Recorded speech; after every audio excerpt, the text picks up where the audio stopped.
यूपीएचईएस assistant professor परीक्षा के लिए शिक्षा के दार्शनिक आधार के मैराथन वीडियो पर ये आपका एक त्वरित सार है। अगर आप इस कठिन परीक्षा की तैयारी कर रहे हैं ना, तो शिक्षा शास्त्र के उम्मीदवारों के लिए तैयार की गई ये मास्टर क्लास सच में एक गेम चेंजर है, जो आपको बताएगी कि इस एग्जाम को आखिर कैसे और क्यों क्रैक करना है। पहला, इस एक ही मैराथन वीडियो में ना पूरी यूनिट 1 को कवर किया गया है और ये बिल्कुल स्पष्ट करता है कि दर्शन शास्त्र सिर्फ कोई थ्योरी नहीं है, बल्कि हमारे पूरे एजुकेशन सिस्टम का मुख्य आधार है।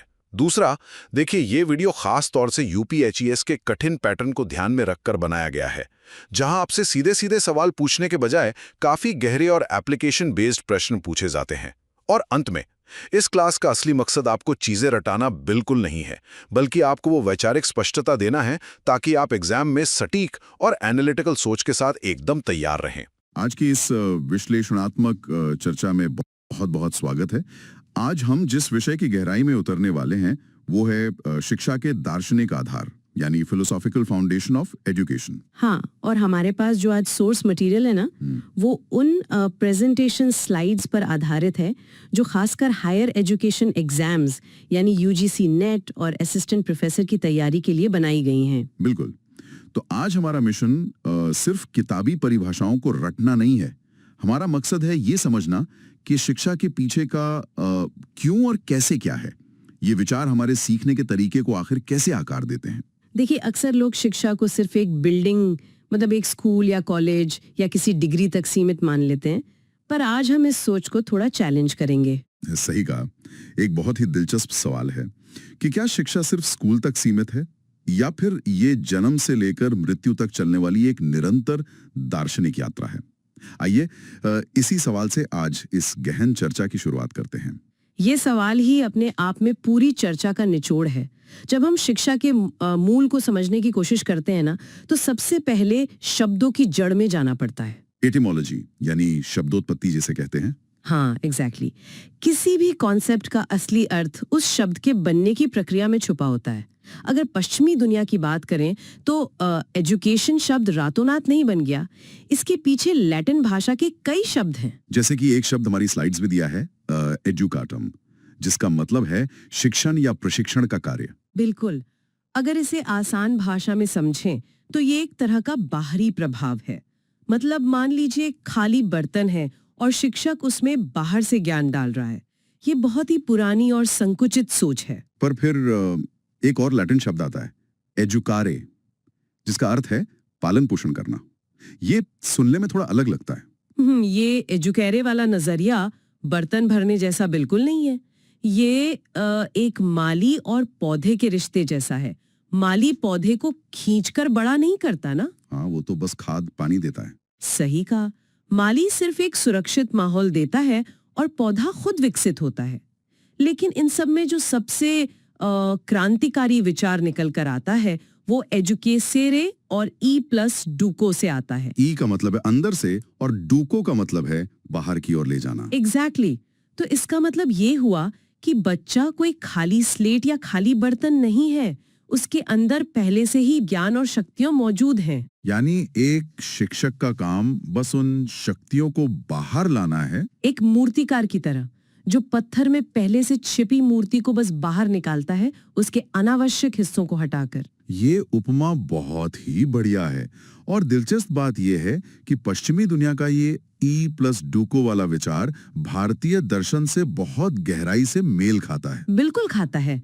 अगर भारतीय मूल को देखें तो हमारे यहाँ दो मुख्य शब्द हैं, एक है शिक्षा और दूसरा है विद्या। हाँ, और स्लाइड में बताया गया है कि शिक्षा शब्द संस्कृत की शस धातु से बना है, जिसका अर्थ है अनुशासन करना या खुद पर नियंत्रण करना। और विद्या शब्द विद धातु से आया है, जिसका सीधा सा अर्थ है जानना या सत्य का बोध होना। तो भारतीय दृष्टिकोण सिर्फ जानकारी इकट्ठा करने पर नहीं रुका, वो अनुशासन और आत्मनियंत्रण के जरिए सत्य को जानने पर जोर देता है।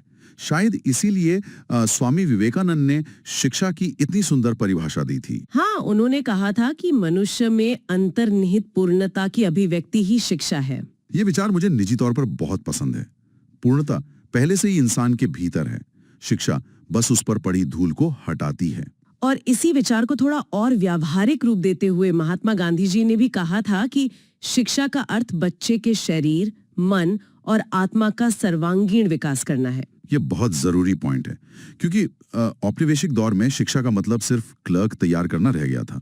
वहां गांधी जी याद दिला रहे थे कि एक इंसान सिर्फ दिमाग नहीं है। सही कहा, उसका शरीर, उसकी भावनाएं, उसकी आत्मा, इन सब का एक साथ विकास होना जरूरी है।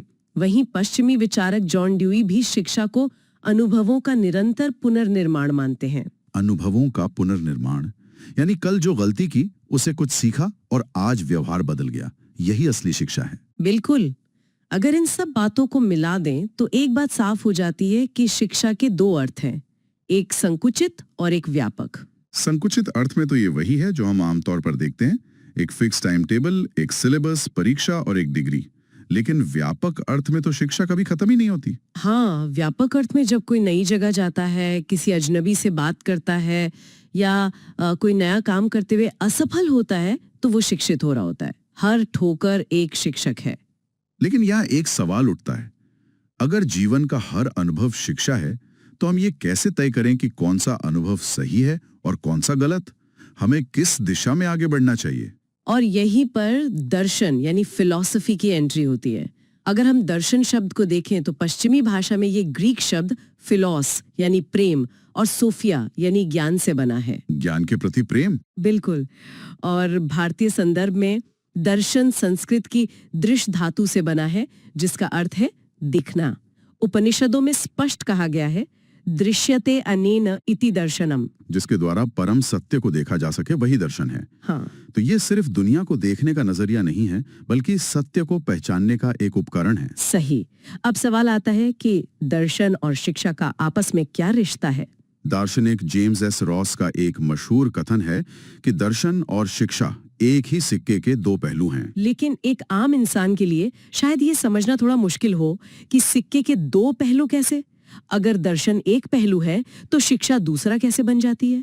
इसे एक बहुत ही व्यवहारिक उदाहरण से समझते हैं। मान लीजिए हमें एक भव्य इमारत बनानी है। दर्शन उस इमारत का ब्लूप्रिंट या नक्शा है। यह तय करता है कि इमारत कैसी दिखेगी, उसकी नींव कितनी गहरी होगी और उसका मकसद क्या है। यानी दर्शन क्यों का उत्तर देता है। हाँ, और वही शिक्षा वो इंजीनियर और मजदूर है जो ईंट गारे से उस ब्लूप्रिंट को असलियत में बदलता है। शिक्षा कैसे का मार्ग दिखाती है। दर्शन विचार है तो शिक्षा उस विचार का एक्शन है। बिना ब्लूप्रिंट के इमारत बनाएंगे तो वो गिर जाएगी, और बिना ईंट गारे के ब्लूप्रिंट सिर्फ कागज का टुकड़ा रह जाएगा। इसका मतलब बिना दर्शन के शिक्षा दिशाहीन है और बिना शिक्षा के दर्शन केवल एक ख्याली पुलाव है। बिल्कुल।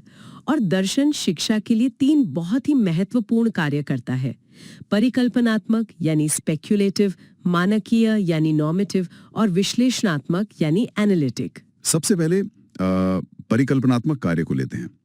इसका काम एक बड़ी तस्वीर देखना है, ये सोचना कि क्या हो सकता है। जैसे श्री अरोबिंदो ने समग्र शिक्षा या इंटीग्रल एजुकेशन की परिकल्पना की थी।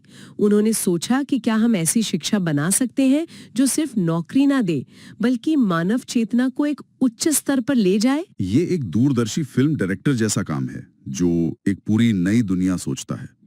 और दूसरा कार्य जो नॉर्मेटिव है वो शायद ये तय करता है कि क्या सही है और क्या गलत। सही पकड़ा।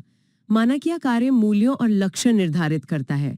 ये पूछता है कि क्या होना चाहिए, एक समाज को कैसे नागरिक चाहिए, क्या आज्ञाकारी लोग चाहिए या सवाल पूछने वाले स्वतंत्र विचारक। और तीसरा है विश्लेषणात्मक कार्य जो तार्किक है। ये हमारी भाषा और अवधारणाओं को स्पष्ट करता है कि जब हम स्वतंत्रता कहते हैं तो उसका मूल अर्थ क्या है। यानी एक एडिटर की तरह काम करता है जो भ्रम को दूर करता है। अब दर्शन के इन तीनों कामों के आधार पर इसकी तीन मुख्य शाखाएं बनती हैं, जहां से एग्जाम में बहुत सवाल आते हैं। हाँ, और यहाँ से चर्चा थोड़ी तकनीकी होती है पर काफी मजेदार है। पहली शाखा है तत्व मीमांसा यानी मेटाफिजिक्स। इसे थोड़ा आसान भाषा में समझते हैं। तत्व मीमांसा दर्शन की वो शाखा है जो वास्तविकता का अध्ययन करती है। ये ग्रीक शब्द मेटा यानी परे और फिजिका यानी प्रकृति से बना है। ये ऐसे बड़े सवाल पूछती है जो भौतिक विज्ञान की पकड़ से बाहर है। जैसे कि क्या ईश्वर है, ब्रह्मांड कैसे बना, जीवन का अंतिम सत्य क्या है। बिल्कुल। और शिक्षा में इसका सबसे बड़ा रोल ये है कि ये शिक्षा के उद्देश्यों को तय करती है, यानी एम्स ऑफ एजुकेशन। तो अगर किसी स्कूल का फाउंडेशन मेटाफिजिक्स पर विचार कर रहा है तो वो असल में ये तय कर रहा है कि जीवन का अंतिम लक्ष्य क्या है, क्योंकि जो जीवन का लक्ष्य होगा वही तो शिक्षा का लक्ष्य होगा। इसे ऐसे देखिए, अगर एक दार्शनिक विचारधारा जैसे मटीरियलिज्म या भौतिकवाद ये मानती है कि केवल ये भौतिक दुनिया ही सच है, तो उस समाज में शिक्षा का मकसद सिर्फ अच्छी नौकरी पाना और पैसा कमाना होगा। पर इसके उलट अगर हम आइडियलिज्म या आदर्शवाद को देखें, जो मानता है कि आत्मा और आध्यात्मिक सत्य ही वास्तविकता है, तो वहां शिक्षा का मुख्य उद्देश्य आत्मानुभूति या सेल्फ रियलाइजेशन बन जाएगा। सही बात है। अब मान लीजिए हमने तत्व मीमांसा के जरिए ये तय कर लिया कि उद्देश्य क्या है। उसके बाद दूसरी शाखा आती है ज्ञान मीमांसा, यानी एपिस्टेमोलॉजी। एपिस्टेमोलॉजी सीधे तौर पर ज्ञान पर केंद्रित है। ये पूछती है कि ज्ञान क्या है, हम कैसे जानते हैं कि जो हम जानते हैं वो सच है। और शिक्षा के लिए ये इसलिए जरूरी है क्योंकि यही तय करती है कि स्कूल का पाठ्यक्रम या करिकुलम क्या होगा और शिक्षण विधियां यानी टीचिंग मेथड्स क्या होंगी। स्लाइड में ज्ञान को दो हिस्सों में बांटा गया है। एक है अप्रायोरी यानी प्रागनुभाविक ज्ञान और दूसरा है एपोस्टीरियोरी यानी अनुभाविक ज्ञान। हाँ, ए प्रियोरी वो ज्ञान है जो हमारे अनुभव से पहले ही मौजूद है। जैसे गणित 2 और 2 4 होते हैं। इसे साबित करने के लिए बाहर जाकर सेब गिनने की जरूरत नहीं है। ये तार्किक रूप से हमेशा सच है। मतलब ये बंद कमरे में आराम से बैठकर भी प्राप्त किया जा सकता है। लेकिन एपोस्टेरियोरी ज्ञान के लिए अनुभव करना पड़ेगा। विज्ञान इसी पर टिका है। अगर मैं कहूं कि नींबू खट्टा होता है तो चखना ही पड़ेगा। बिल्कुल। अब ये ज्ञान प्राप्त कैसे होता है, इसके 5 मुख्य स्रोत बताए गए हैं। पहला स्रोत हमारी अपनी 5 इंद्रियां हैं, यानी सेंसरी एक्सपीरियंस। रियलिज्म और नेचुरलिज्म मानते हैं कि इंसान का दिमाग शुरू में एक टैबुला रासा यानी कोरी स्लेट होता है और इंद्रियां जो देखती सुनती हैं वही उस स्लेट पर छप जाता है। लेकिन ज्ञान का दूसरा स्रोत है अथॉरिटी या शब्द। हम हमेशा सब कुछ खुद अनुभव नहीं कर सकते। हम विशेषज्ञों या पवित्र ग्रंथों पर भरोसा करते हैं। और सिर्फ अथॉरिटी पर भरोसा करने में खतरा भी है। हम सवाल पूछना बंद कर सकते हैं। इसीलिए तीसरा स्रोत है रीजन या तर्क। आइडियलिज्म मानता है कि इंद्रियां धोखा दे सकती हैं, जैसे रेगिस्तान में मृग तृष्णा, पर हमारा तर्क सही गलत का फर्क बताता है। और इसके अलावा 2 और स्रोत हैं, इंट्यूशन यानी अंतर्ज्ञान और रेवलेशन यानी श्रुति। इंट्यूशन वो अचानक आने वाला इंसाइट है जो ध्यान से मिलता है, और श्रुति वो ज्ञान है जो सीधे ईश्वर से प्राप्त हुआ माना जाता है। इन सब के बाद एक बड़ा दिलचस्प सवाल बनता है। जब 2 लोग आपस में बहस करते हैं कि मेरी बात सच है, तो सत्य के सिद्धांत यानी थियोरीज ऑफ ट्रुथ वहां क्या कहती हैं? दार्शनिक सत्य को परखने के 3 सिद्धांत देते हैं। पहला है कॉरेस्पॉन्डेंस थ्योरी यानी अनुरूपता का सिद्धांत। अगर आप कहें कि बाहर बारिश हो रही है तो ये तभी सच है जब सच में बाहर बारिश हो रही हो। कथन और वास्तविकता का मेल होना चाहिए। ये तो सीधा सा विज्ञान है। और दूसरा है कोहेरेंस थ्योरी या सुसंगतता का सिद्धांत। ये क्या कहता है? ये सिद्धांत विचारों की तार्किक निरंतरता पर ध्यान देता है। कोई नया विचार तब सच होता है जब वो हमारे पुराने जांचे हुए विचारों के सिस्टम में बिना विरोध के फिट हो जाए, एक पजल के टुकड़े की तरह। गणित इसी पर काम करता है। और तीसरा जो काफी व्यवहारिक है, प्रैग्मेटिक थ्योरी या प्रयोजनवादी सिद्धांत। ये मानता है कि सत्य वही है जो काम करे। अगर कोई विचार प्रॉब्लम सॉल्व करता है तो वो सच है। एग्जैक्टली। अब इन सत्यों को खोजने की विधियों पर आते हैं। एक है एनालिटिकल मेथड, जहां किसी बड़ी और उलझी बात को छोटे और सरल टुकड़ों में तोड़ लिया जाता है। पर एक और विधि जिसका जिक्र अक्सर होता है वो है डायलेक्टिक मेथड या द्वंद्वात्मक विधि। हेगल का नाम इसमें आता है। थीसिस, एंटीथीसिस और सिंथेसिस। इसे एक आम उदाहरण से देखते हैं। एक थीसिस है कि बच्चों को बहुत होमवर्क दो ताकि वो पढ़ें। इसका विरोध या एंटीथीसिस आता है कि बिल्कुल होमवर्क मत दो ताकि वो फ्री रहें। इन दोनों में टकराव होता है और अंत में एक बेहतर विचार निकलता है कि रटने वाला होमवर्क नहीं बल्कि क्रिएटिव प्रोजेक्ट देने चाहिए। यही सिंथेसिस है। सत्य ऐसे ही टकराव से निकल कर आता है। बिल्कुल। सोक्रेटिस भी यही करते थे अपने शिष्यों के साथ। और आखिरी विधि है साइंटिफिक मेथड, जिसे जॉन ड्यूई ने बहुत महत्व दिया। इसके 5 चरण होते हैं। समस्या की पहचान, फिर परिकल्पना या हाइपोथेसिस बनाना, फिर प्रयोग करना, डेटा का विश्लेषण करना और अंत में सत्यापन या वेरिफिकेशन। सही। अब हमने मेटाफिजिक्स और एपिस्टेमोलॉजी को समझ लिया, पर एक स्कूल सिर्फ सिलेबस और मेथड से नहीं चलता। वहां का अनुशासन कैसा होगा, बच्चों का चरित्र कैसा होगा, ये तीसरी शाखा तय करती है। जिसे हम एक्सियोलॉजी या मूल्य मीमांसा कहते हैं। ये वैल्यूज का अध्ययन है। इसके दो हिस्से हैं, एथिक्स या नीति शास्त्र जो बताता है कि नैतिक रूप से क्या सही है, और दूसरा है एस्थेटिक्स या सौंदर्य शास्त्र जो कला और सुंदरता का अध्ययन है। इसी की वजह से स्कूल में सिर्फ मैथ नहीं बल्कि म्यूजिक और आर्ट भी पढ़ाया जाता है। वैल्यूज को भी दो भागों में बांटा गया है स्लाइड में, इंट्रिंसिक वैल्यूज और एक्सट्रिंसिक वैल्यूज। इंट्रिंसिक यानी आंतरिक मूल्य जो अपने आप में ही साध्य हैं, जैसे ईमानदारी या सत्य। हाँ, भारतीय दर्शन में इसे सत्यम शिवम सुंदरम कहा गया है। आइडियलिज्म इन पर बहुत जोर देता है। वहीं एक्सट्रिंसिक या साधन मूल्य वो है जिनसे कोई और लक्ष्य पाया जाए, जैसे डिग्री या पैसा। प्रैग्मैटिज्म इन साधन मूल्यों को महत्व देता है। इन मूल्यों का सीधा असर क्लास के अनुशासन पर पड़ता है। अलग अलग फिलॉसफी अनुशासन को अलग नजरिए से देखती हैं, जैसे आइडियलिज्म इंप्रेशनिस्टिक डिसिप्लिन या प्रभावात्मक अनुशासन की बात करता है। हाँ, वहाँ टीचर एक रोल मॉडल होता है। उसकी मोरालिटी इतनी ऊंची होती है कि बच्चा उससे प्रभावित होकर खुद अनुशासित हो जाता है। दंडे की जरूरत नहीं होती। लेकिन नेचुरलिज्म का तरीका तो बिल्कुल अलग है। रूसो कहते हैं कि बच्चे को पूरी आजादी दो। वो डिसिप्लिन बाय नेचुरल कॉन्सिक्वेंसेस में विश्वास करते हैं। अगर बच्चा आग की तरफ जाएगा तो प्रकृति उसे खुद सजा देगी और वो सीख जाएगा। प्रकृति सबसे बड़ी शिक्षक है। और इन दोनों के बीच का रास्ता निकलता है प्रैग्मैटिज्म। वो सोशल डिसिप्लिन की बात करता है। जब बच्चे ग्रुप में प्रोजेक्ट्स करते हैं तो उन्हें एक दूसरे की बात सुननी पड़ती है, सहयोग करना पड़ता है। यही असली अनुशासन है। तो चलिए अब इस पूरी चर्चा को एक मास्टर रिवीजन के रूप में समेटते हैं। दर्शन की 3 शाखाएं शिक्षा की नींव हैं। मेटाफिजिक्स यानी तत्व मीमांसा शिक्षा के उद्देश्य तय करती है। एपिस्टेमोलॉजी यानी ज्ञान मीमांसा पाठ्यक्रम और विधियां तय करती हैं। और एक्सियोलॉजी यानी मूल्य मीमांसा अनुशासन और चरित्र निर्माण तय करती है। ये त्रिकोण पूरी शिक्षा व्यवस्था को संभालता है। आज की चर्चा से ये साफ है कि शिक्षा सिर्फ स्कूल की घंटी बजने से परीक्षा तक की यांत्रिक प्रक्रिया नहीं है। दर्शन वो आत्मा है जो इसमें जान फूंकती है। दर्शन लगातार सवाल पूछता है कि हम क्यों कर रहे हैं, और शिक्षा उस क्यों को कैसे में बदलती है। यही सबसे बड़ा निष्कर्ष है।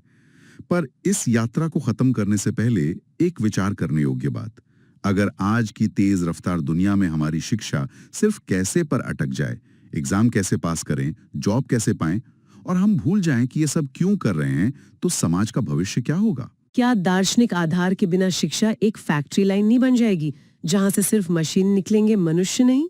ये एक ऐसा प्रश्न है जिस पर चिंतन करना जरूरी है, खासकर उनके लिए जो शिक्षा क्षेत्र में अपना भविष्य बना रहे हैं। आज की इस गहन चर्चा में साथ जुड़ने के लिए बहुत बहुत धन्यवाद। मिलते हैं आगे ऐसी ही एक और चर्चा में। अक्सर हम सोचते हैं कि संविधान केवल वकीलों या अदालतों की चीज है, एक ऐसी मोटी सी किताब जिसमें बस भारी भरकम कानून लिखे हैं जी। लेकिन आज हमारे सामने जो रिसर्च नोट्स हैं, जो डीप डाइव मटेरियल है, वो एक बिल्कुल ही अलग कहानी बयां कर रहा है। ये नोट्स बता रहे हैं कि देश का सबसे बड़ा कानूनी दस्तावेज असल में हमारी क्लासरूम्स को, हमारे स्कूलों को चलाता है। बिल्कुल। और जो लोग जो एस्पिरेंट्स उच्च शिक्षा के क्षेत्र में कदम रखने जा रहे हैं, हाँ, जैसे जो यूजीसी नेट, जेआरएफ या यूपीएचईएससी जैसी परीक्षाओं की तैयारी कर रहे हैं, हाँ, उनके लिए समझना बहुत ज्यादा महत्वपूर्ण हो जाता है। आज हम जिस विषय का विश्लेषण कर रहे हैं वो है भारतीय संविधान में निहित राष्ट्रीय मूल्य और उनके शैक्षिक निहितार्थ, यानी national values and there educational implications. एकदम सही। ठीक है, आइए इसे खोलकर समझते हैं, क्योंकि जब हम इन अकादमिक नोट्स को देखते हैं तो एक बात स्पष्ट हो जाती है कि हमारा मकसद सिर्फ आर्टिकल्स या अनुच्छेदों को रटना नहीं है। वो तो कोई भी कर सकता है। बिल्कुल, वो तो किसी भी गाइड बुक में मिल जाएगा। असली चुनौती ये समझना है कि ये नीतियां एक टीचर के रोजमर्रा के काम को कैसे प्रभावित करती हैं। सही कहा। देखिए, शिक्षा सिर्फ सिलेबस पूरा करने का नाम नहीं है जी। एक शिक्षक को हर दिन ये तय करना होता है कि वो किस तरह का नागरिक तैयार कर रहा है, और यहीं पर संविधान का दर्शन काम आता है। इस डीप डाइव के नोट्स में एक बहुत ही महत्वपूर्ण कॉन्सेप्ट पे जोर दिया गया है जिसे नॉर्मेटिव फंक्शन या आदर्श मार्गदर्शक कहा जाता है। नॉर्मेटिव फंक्शन मतलब ये सिर्फ ये नहीं बताता कि वर्तमान में क्या है, बल्कि ये बताता है कि क्या होना चाहिए। हाँ, क्या होना चाहिए। एकदम सटीक। संविधान एक लीगल डॉक्यूमेंट होने के साथ साथ एक बहुत गहरा दार्शनिक ग्रंथ भी है। एक फिलोसॉफिकल टेक्स्ट। जी, ये एजुकेशन सिस्टम के सामने एक आदर्श रखता है कि हमें ऐसे नागरिक बनाने हैं जो इन मूल्यों को जी सकें। अगर हम संविधान की गहराई में जाएं तो इसके मूल्य मुख्य रूप से 3 जगहों से निकल कर आते हैं। हाँ, जो स्लाइड 4 में डायग्राम है, मैं वही देख रही थी। इसमें पहली है प्रस्तावना, जिसे हम संविधान की आत्मा भी कहते हैं। बिल्कुल। दूसरे हैं हमारे मौलिक अधिकार, जो भाग 3 में है, और तीसरे हैं हमारे मौलिक कर्तव्य, जो भाग 4A में दिए गए हैं। और अगर हम इस पूरे ढांचे के केंद्र की बात करें तो वो प्रस्तावना ही है। प्रस्तावना ही है, जी। नोट्स में इस बात पर खास फोकस है कि प्रस्तावना में दिए गए 7 मुख्य मूल्य ही हमारी पूरी शिक्षा व्यवस्था का आधार तय करते हैं। तो चलिए बिना किसी देरी के इन मूल्यों की शैक्षिक गहराई में उतरते हैं। बिल्कुल। सबसे पहले बात करते हैं लोकतंत्र यानी डेमोक्रेसी की। जब डेमोक्रेसी शब्द आता है तो दिमाग में सबसे पहले अब्राहम लिंकन की वही पुरानी परिभाषा आती है। जनता का, जनता द्वारा और जनता के लिए शासन। हाँ, वही। राजनीति विज्ञान के नजरिए से ये बिल्कुल सही है, जहाँ समान राजनीतिक अधिकार की बात होती है। लेकिन यहाँ जो बात सबसे दिलचस्प है वो ये है कि स्कूलों और कक्षाओं में इस लोकतंत्र का क्या मतलब है। हाँ, क्योंकि एक स्कूल कोई संसद तो है नहीं। नहीं है, बिल्कुल नहीं है। तो क्या इसका मतलब ये है कि शैक्षिक प्रशासन में भी डेमोक्रेसी होनी चाहिए? बिल्कुल होनी चाहिए।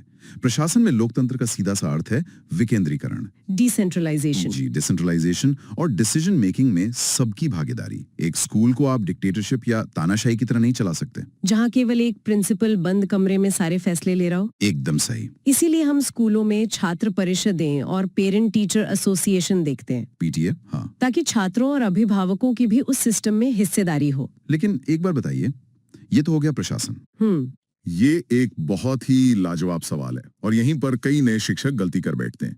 क्लासरूम डेमोक्रेसी का मतलब अराजकता नहीं है, एनार्की नहीं ये है। बिल्कुल नहीं। इसका मतलब है एक तरफा व्याख्यान यानी मोनोलॉग से बाहर निकलना।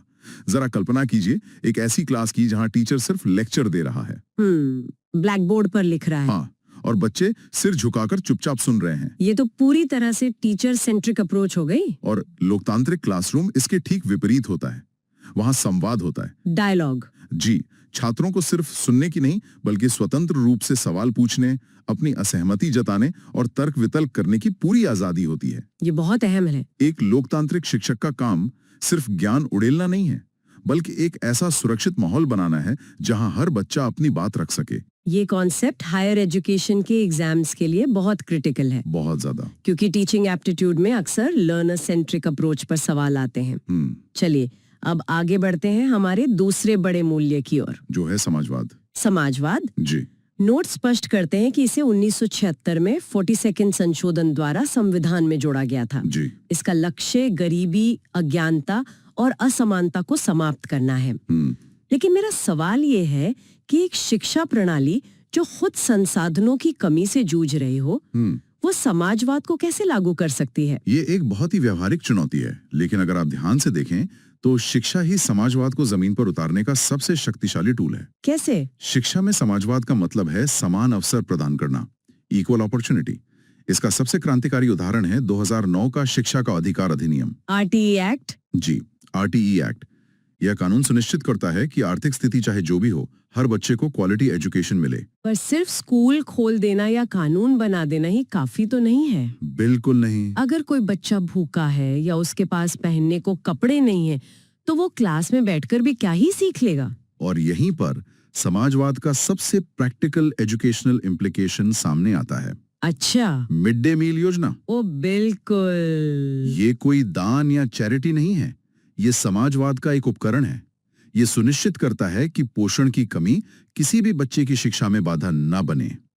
ये एक बहुत बड़ा पॉइंट है। इसके अलावा जो हाशिए पर रहने वाले वर्ग हैं, जैसे एससी, एसटी, ओबीसी और ईडब्ल्यूएस, उन्हें स्कॉलरशिप, मुफ्त किताबें और यूनिफॉर्म देना, ये सब शिक्षा में समाजवाद के ही तो उदाहरण हैं। यानी समाजवाद केवल किताबों में लिखा कोई भारी भरकम राजनीतिक शब्द नहीं है। बिल्कुल नहीं। ये उस बच्चे की थाली में परोसा गया वो खाना है जो शायद उसे स्कूल न आने पर नसीब भी न हो। ये सच में बहुत प्रभावशाली नजरिया है। जी अब हम जिस तीसरे मूल्य की तरफ बढ़ रहे हैं, यहाँ चीजें वास्तव में रोचक हो जाती हैं। हम बात कर रहे हैं पंथ निरपेक्षता या सेक्युलरिज्म की। सेक्युलरिज्म, हाँ। इसे भी 42nd संशोधन द्वारा जोड़ा गया था। भारतीय संदर्भ में इसे सर्वधर्म समभाव कहा जाता है, जिसका अर्थ है कि राज्य का अपना कोई आधिकारिक धर्म नहीं होगा, लेकिन वो सभी धर्मों का समान सम्मान करेगा। पर जब बात शिक्षा की आती है तो ये मूल्य बहुत ही सख्त हो जाता है। मुझे लगता है आप अनुच्छेद 28 की बात कर रहे हैं। जी हाँ, आर्टिकल 28। जो भी उम्मीदवार नेट या असिस्टेंट प्रोफेसर के एग्जाम्स की तैयारी कर रहे हैं, उन्होंने इस आर्टिकल का सामना प्रीवियस ईयर पेपर्स में जरूर किया होगा। बिल्कुल सही पकड़ा आपने। अनुच्छेद 28 बहुत स्पष्ट रूप से ये निर्देश देता है कि जो शिक्षण संस्थान पूर्ण रूप से राज्य द्वारा वित्त पोषित हैं, यानी जो पूरी तरह सरकारी फंड से चलते हैं, हाँ, वहाँ किसी भी प्रकार की धार्मिक शिक्षा नहीं दी जाएगी। रिलीजियस इंस्ट्रक्शन पूरी तरह से मना है। लेकिन अगर मैं यहाँ डेविल्स एडवोकेट की तरह सोचूं, बताइए। तो कई लोगों का ये तर्क होता है कि अगर स्कूलों में धर्म नहीं पढ़ाया जाएगा तो बच्चों को अच्छे संस्कार कैसे मिलेंगे? क्या इससे बच्चों में मॉरल वैक्यूम यानी नैतिक शून्यता नहीं आ जाएगी? ये एक बहुत ही आम और बड़ा भ्रम है, जिसे ये नोट्स बहुत ही खूबसूरती से दूर करते हैं। कैसे? हमें धार्मिक शिक्षा और नैतिक शिक्षा के बीच के बारीक अंतर को समझना होगा। Religious education versus moral education. बिल्कुल। धार्मिक शिक्षा किसी एक विशिष्ट डॉगमा या कट्टरता पर आधारित हो सकती है। वो किसी एक विशेष आस्था की बात करती है, इसीलिए वो सरकारी स्कूलों में वर्जित है। और नैतिक शिक्षा? नैतिक शिक्षा सार्वभौमिक सत्यों पर आधारित होती है, यूनिवर्सल ट्रूथ्स। जैसे ईमानदारी? जी, ईमानदारी, सत्य बोलना, अहिंसा, करुणा। एक पंथ निरपेक्ष शिक्षा प्रणाली में बच्चों को किसी एक धर्म की पूजा पद्धति नहीं सिखाई जाती, बल्कि उन्हें एक अच्छा इंसान बनना सिखाया जाता है। ये चरित्र निर्माण है, कैरेक्टर बिल्डिंग। हाँ, आप स्कूलों में देखिए, वहां दिवाली भी मनाई जाती है, ईद भी और क्रिसमस भी। सच कहा। ये किसी धर्म का प्रचार नहीं है, बल्कि ये सभी संस्कृतियों के प्रति सम्मान पैदा करने का एक तरीका है। ये एक बहुत ही क्रिटिकल डिस्टिंक्शन है। धार्मिक शिक्षा एक आस्था से जुड़ी है, जबकि नैतिक शिक्षा एक बेहतर इंसान बनने और यूनिवर्सल वैल्यूज से जुड़ी है। बिल्कुल। एग्जाम में इस अंतर पर अक्सर ट्रिकी सवाल पूछे जाते हैं। हाँ, एस्पिरेंट्स को ये अंतर एकदम क्लियर होना चाहिए। अब हम अगले दो बहुत ही गहरे मूल्यों की तरफ चलते हैं, जो एक दूसरे से बहुत गहराई से जुड़े हैं। न्याय और समानता। जी, जस्टिस एंड इक्वालिटी। न्याय के 3 मुख्य आयाम होते हैं, सामाजिक, आर्थिक और राजनीतिक न्याय। शिक्षा के क्षेत्र में सामाजिक न्याय का मतलब है कि प्रवेश से लेकर मूल्यांकन तक किसी भी स्तर पर जाति, लिंग, धर्म या जन्म स्थान के आधार पर कोई भेदभाव न हो। जी, आर्टिकल 15। इसके साथ ही आती है समानता, यानी equality of status and opportunity. बिल्कुल। लेकिन इन दोनों मूल्यों को असल में जमीन पर उतारने का जो सबसे बड़ा विजन था, उसका जिक्र इन नोट्स में बहुत प्रमुखता से किया गया है। आप कोठारी आयोग की बात कर रही हैं? हाँ, कोठारी कमीशन 1964 से 66, उसकी एक बहुत ही खास सिफारिश, कॉमन स्कूल प्रणाली, कॉमन स्कूल सिस्टम। जी, ये भारतीय शिक्षा के इतिहास में समानता और सामाजिक न्याय का शायद सबसे क्रांतिकारी विचार था। तो ये कॉमन स्कूल सिस्टम असल में है क्या, और ये समानता कैसे लाता है? इसका मूल विचार बहुत सरल लेकिन बेहद शक्तिशाली था। आयोग का विजन था कि एक इलाके के सभी बच्चे, नेबरहुड के बच्चे, हाँ, चाहे वो अमीर उद्योगपति का बच्चा हो या एक साधारण मजदूर का बच्चा, दोनों एक ही स्कूल में, एक ही छत के नीचे, एक ही बेंच पर बैठकर पढ़ें। वाह! अगर हम इसे बड़ी तस्वीर से जोड़ें, तो जब अमीर और गरीब बच्चे एक साथ पढ़ते हैं, तो उनके बीच की वो सामाजिक और आर्थिक खाई कम होने लगती है। बिल्कुल। वे एक दूसरे के संघर्षों को समझते हैं, एक दूसरे की संस्कृति को जानते हैं। ये सामाजिक न्याय का सीधा अनुप्रयोग था।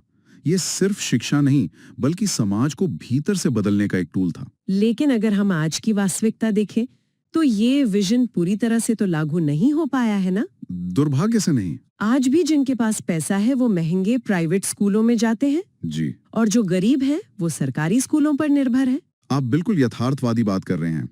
कॉमन स्कूल सिस्टम को पूरी तरह लागू करना आज भी भारतीय शिक्षा प्रणाली की सबसे बड़ी चुनौतियों में से एक है।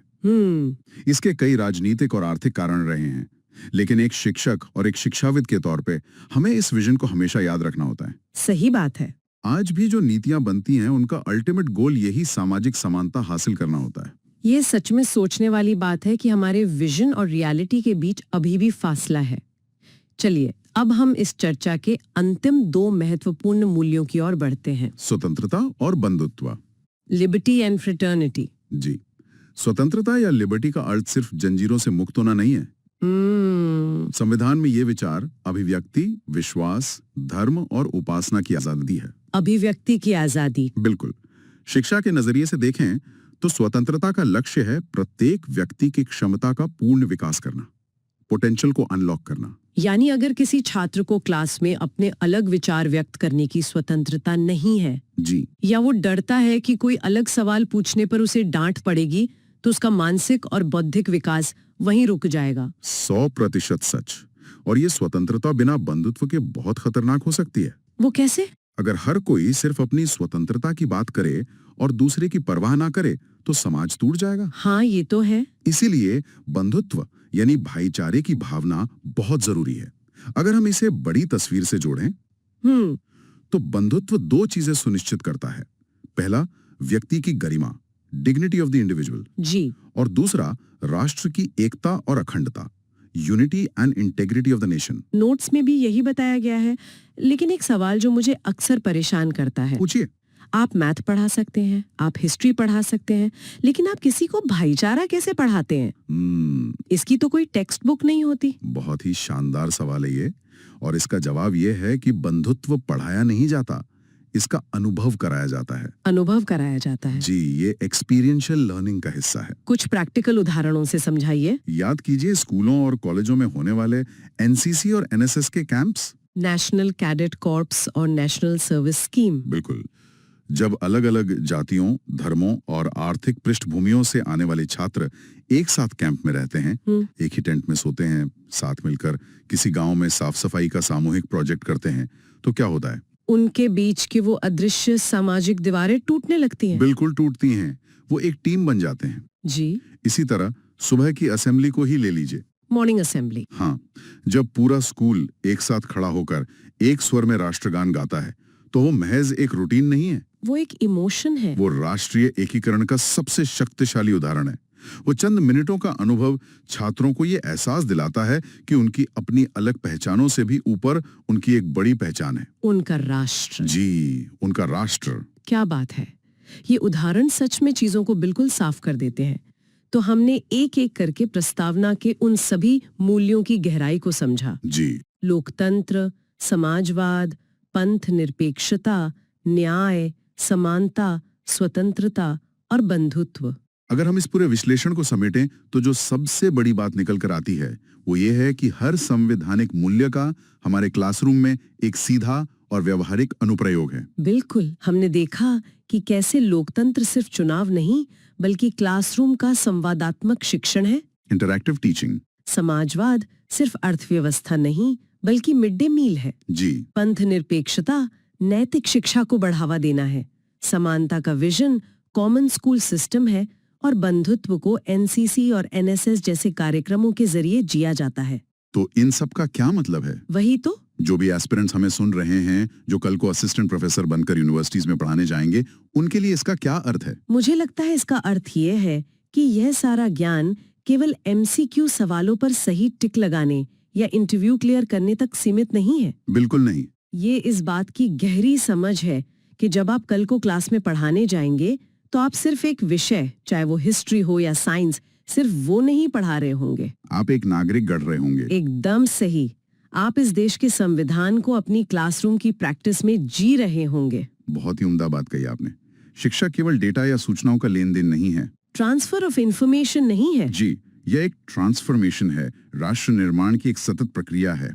और इससे पहले कि हम आज की इस डीप डाइव को समाप्त करें, मैं सभी श्रोताओं के मन में विचार करने के लिए एक गहरा प्रश्न छोड़ना चाहूंगा। जरूर। ऐसी चीजें हमेशा एक नई दिशा में सोचने को मजबूर करती हैं। ये सवाल इस पूरी चर्चा का एक व्यवहारिक निचोड़ है। जरा सोचिए, यदि एक स्कूल की कक्षा हमारे इस विशाल लोकतंत्र का एक छोटा रूप है, एक माइक्रोकॉज्म है, जी, तो एक शिक्षक यह कैसे सुनिश्चित कर सकता है कि जब कक्षा में बहुमत किसी एक विचार या चर्चा पर पूरी तरह से हावी हो जाए, मेजॉरिटी हावी हो जाए? हाँ, तब भी उस कक्षा के सबसे शांत, सबसे शर्मीले या हाशिए पर खड़े छात्रों की स्वतंत्रता और समानता की पूरी तरह से रक्षा हो। ये बहुत ही गहरा सवाल है। एक शिक्षक इस नाजुक संवैधानिक संतुलन को अपनी कक्षा में कैसे साधेगा? वाकई ये एक ऐसा सवाल है जिसका कोई एक सीधा जवाब किसी किताब में नहीं मिलेगा। इसके लिए एक शिक्षक को न सिर्फ अपने विषय का एक्सपर्ट होना पड़ेगा, बल्कि उसे संविधान की उस आत्मा को भी गहराई से समझना होगा जिसकी चर्चा हमने आज की है। बिल्कुल। और इसी विचारोत्तेजक प्रश्न के साथ हम आज के इस डीप डाइव, इस अध्ययन सत्र को यहीं विराम देते हैं। हमें उम्मीद है कि सभी श्रोताओं को इन अकादमिक नोट्स के पीछे छिपे असली अर्थ और उनके व्यवहारिक पहलुओं को समझने में मदद मिली होगी। ज्ञान की इस यात्रा में हमारे साथ जुड़ने के लिए बहुत बहुत धन्यवाद। भविष्य में ऐसे ही और भी गहरे विश्लेषणों के लिए हमारे साथ जुड़े रहें। आज की इस गहन चर्चा में आप सभी का स्वागत है। आज हमारे सामने एक बहुत ही दिलचस्प और सच कहूं तो एक बहुत ही बुनियादी सवाल है। जरा सोचिए, हजारों साल पहले जब न कोई माइक्रोस्कोप था, न कोई दूरबीन और इंटरनेट का तो खैर नामो निशान नहीं था, तब हमारे भारतीय विचारकों ने सच्चाई को कैसे खोजा होगा? उन्होंने इस पूरे ब्रह्मांड, मानव मन और हमारी चेतना को किस नजरिए से देखा होगा?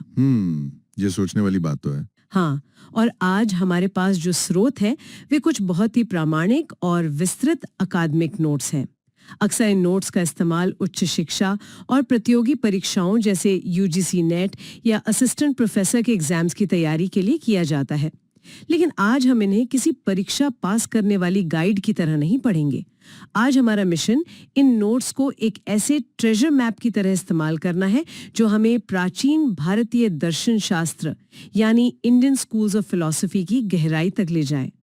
हम इन जटिल सिद्धांतों को डिकोड करेंगे और आज की इस बौद्धिक यात्रा में हमेशा की तरह मेरे साथ हमारे विशेषज्ञ मौजूद हैं। बिल्कुल, और इस सफर का हिस्सा बनने में मुझे हमेशा बहुत खुशी होती है। आपने शुरुआत में जो सवाल उठाया कि बिना आधुनिक तकनीक के उन्होंने ये सब कैसे खोजा, वो बहुत सटीक है। हम अक्सर दर्शन शास्त्र या फिलॉसफी को केवल कुछ धूल खाई हुई पुरानी किताबों का हिस्सा मान लेते हैं, लेकिन अगर हम इन अकादमिक स्रोतों को ध्यान से देखें तो ये दरअसल मानव मन और इस पूरे ब्रह्मांड को समझने का एक बेहद व्यवस्थित, तार्किक और मैं कहूंगा वैज्ञानिक ढांचा है। हर विचारधारा ने सत्य क्या है और हम उसे कैसे जान सकते हैं, इन सवालों के जवाब अपने अपने अनूठे तरीके से दिए हैं। तो चलिए बिना किसी देरी के सत्य की इस खोज को शुरू करते हैं। सबसे पहले बात आती है उन दर्शनों की जिन्हें हम आस्तिक दर्शन कहते हैं। इसमें सांख्य और वेदांत का नाम सबसे ऊपर आता है, लेकिन नोट्स पढ़ते हुए मुझे एक बहुत बड़ा झटका लगा। मतलब आम बोलचाल में हम आस्तिक उसे कहते हैं जो भगवान की पूजा करता हो और नास्तिक उसे जो भगवान को न माने, लेकिन दर्शन शास्त्र के इन पन्नों में इसका मतलब एकदम अलग लिखा है। ये एक बहुत ही आम गलतफहमी है जो इन नोट्स ने बहुत अच्छे से साफ की है। भारतीय दर्शन में आस्तिक और नास्तिक का बंटवारा इस बात पर बिल्कुल नहीं होता कि आप ईश्वर को मानते हैं या नहीं। असली कसौटी वेद हैं। अच्छा, वेद? जी हाँ, जो दर्शन वेदों की प्रामाणिकता और उनके सर्वोच्च ज्ञान को स्वीकार करते हैं वे आस्तिक कहलाते हैं, भले ही वे किसी रचयिता या भगवान को ना माने। और जो वेदों के अधिकार को नकार देते हैं, जैसे कि बौद्ध या जैन दर्शन, उन्हें नास्तिक कहा जाता है। इसे ऑर्थोडॉक्स और हेटेरोडॉक्स स्कूल्स भी कहते हैं। ये तो पूरी परिभाषा ही बदल गई। तो चलिए सबसे पुराने आस्तिक दर्शन से इस चर्चा की नींव रखते हैं। कपिल मुनि का सांख्य दर्शन। स्रोत बताते हैं कि सांख्य का मतलब संख्या या नंबर से है और इसे एकेडमिक भाषा में द्वैतवादी यथार्थवाद या डुअलिस्टिक रियलिज्म कहा गया है। इसका मतलब ये दर्शन मानता है कि ये पूरा ब्रह्मांड केवल दो मूल शक्तियों से बना है, पुरुष और प्रकृति, लेकिन ये दोनों आपस में काम कैसे करते हैं? इसे एक बहुत ही दिलचस्प नजरिए से समझते हैं। सांख्य कहता है कि पुरुष शुद्ध चेतना है, वो केवल एक दृष्टा है, यानी सिर्फ देखने वाला। वो पूरी तरह से चेतन है लेकिन निष्क्रिय है, वो खुद कुछ नहीं करता। दूसरी तरफ है प्रकृति, जो इस ब्रह्मांड का भौतिक आधार है। प्रकृति बेहद सक्रिय है लेकिन जड़ या अचेतन है, उसमें खुद की कोई चेतना नहीं है। रुकिए, अगर पुरुष सिर्फ देखता है और कुछ करता नहीं और प्रकृति सक्रिय तो है लेकिन अचेतन है, तो फिर इस दुनिया के बनने की शुरुआत, मेरा मतलब है ये पूरा सृजन, ट्रिगर कैसे होता है? बहुत ही शानदार सवाल है ये। सांख्य दर्शन इसे चुंबक और लोहे के उदाहरण से समझाता है। जैसे चुंबक खुद कोई हरकत नहीं करता लेकिन उसके सिर्फ पास होने मात्र से लोहे में गति आ जाती है। ठीक वैसे ही जब निष्क्रिय लेकिन चेतन पुरुष सक्रिय प्रकृति के संपर्क में आता है तो प्रकृति में हलचल शुरू हो जाती है और ब्रह्मांड का विकास या इवोल्यूशन शुरू होता है। और अकादमिक हलकों में खासकर जब हम हायर एजुकेशन के एग्जाम्स की बात करते हैं तो इस विकास के क्रम पर बहुत चर्चा होती है। नोट्स के मुताबिक इस संपर्क से कुल 25 तत्व बनते हैं। ये एक झरने की तरह है। प्रकृति से सबसे पहले महत यानी ब्रह्मांडीय बुद्धि निकलती है। बिल्कुल, और उसी महत से फिर अहंकार पैदा होता है। हाँ, और फिर इसी अहंकार से हमारा मन, हमारी 5 ज्ञानेंद्रियां, 5 कर्मेंद्रियां और अंततः पृथ्वी, जल, अग्नि जैसे 5 भौतिक तत्व बनते हैं। सांख्य दर्शन का लक्ष्य यही है कि इंसान इन 25 तत्वों को रटे नहीं, बल्कि अपने असली स्वरूप यानी पुरुष को इस भौतिक मिलावट यानी प्रकृति से अलग पहचान सके। एकदम सही है। और इसी अलग पहचानने की क्षमता को विवेक ख्याति कहा जाता है। परीक्षाओं में ये शब्द बहुत बार पूछा जाता है और प्रकृति को चलाने वाले उन 3 गुणों को समझना भी उतना ही जरूरी है, सत्व, रजस और तमस। सत्व, रजस और तमस, ये तो बहुत सुने हुए शब्द लगते हैं। हाँ, सत्व यानी प्रकाश और शांति, रजस यानी ऊर्जा और गति, और तमस यानी अंधकार या ठहराव। आप इसे किसी डिश की रेसिपी की तरह सोच सकते हैं। दुनिया की हर चीज हमारे विचारों से लेकर एक पत्थर तक इन्हीं 3 गुणों के अलग अलग अनुपात में मिलने से बनी है। अगर सांख्य दर्शन दुनिया को 2 हिस्सों पुरुष और प्रकृति में बांटकर देखता है तो इसके बाद आने वाला आदि शंकराचार्य का अद्वैत वेदांत दर्शन पूरी कहानी ही पलट देता है। अद्वैत यानी 2 नहीं, वेदांत तो सीधा कहता है ब्रह्म सत्यम जगन मिथ्या, यानी ये पूरी दुनिया ही एक भ्रम है। वेदांत दर्शन का भारतीय चिंतन पर जो असर है वो अतुलनीय है। ये पूरी तरह उपनिषदों पर आधारित है। वेदांत कहता है कि जो भी हमें अपनी इंद्रियों से अलग अलग दिखाई दे रहा है, ये दुनिया, ये विविधता, वो असल में एक ही परम सत्य है जिसे ब्रह्म कहते हैं। ये भौतिक दुनिया माया है। ये माया का कॉन्सेप्ट थोड़ा उलझाने वाला है। क्या इसका मतलब ये है कि हम जो टेबल, कुर्सी या इंसान देख रहे हैं वो सब एक सपना है?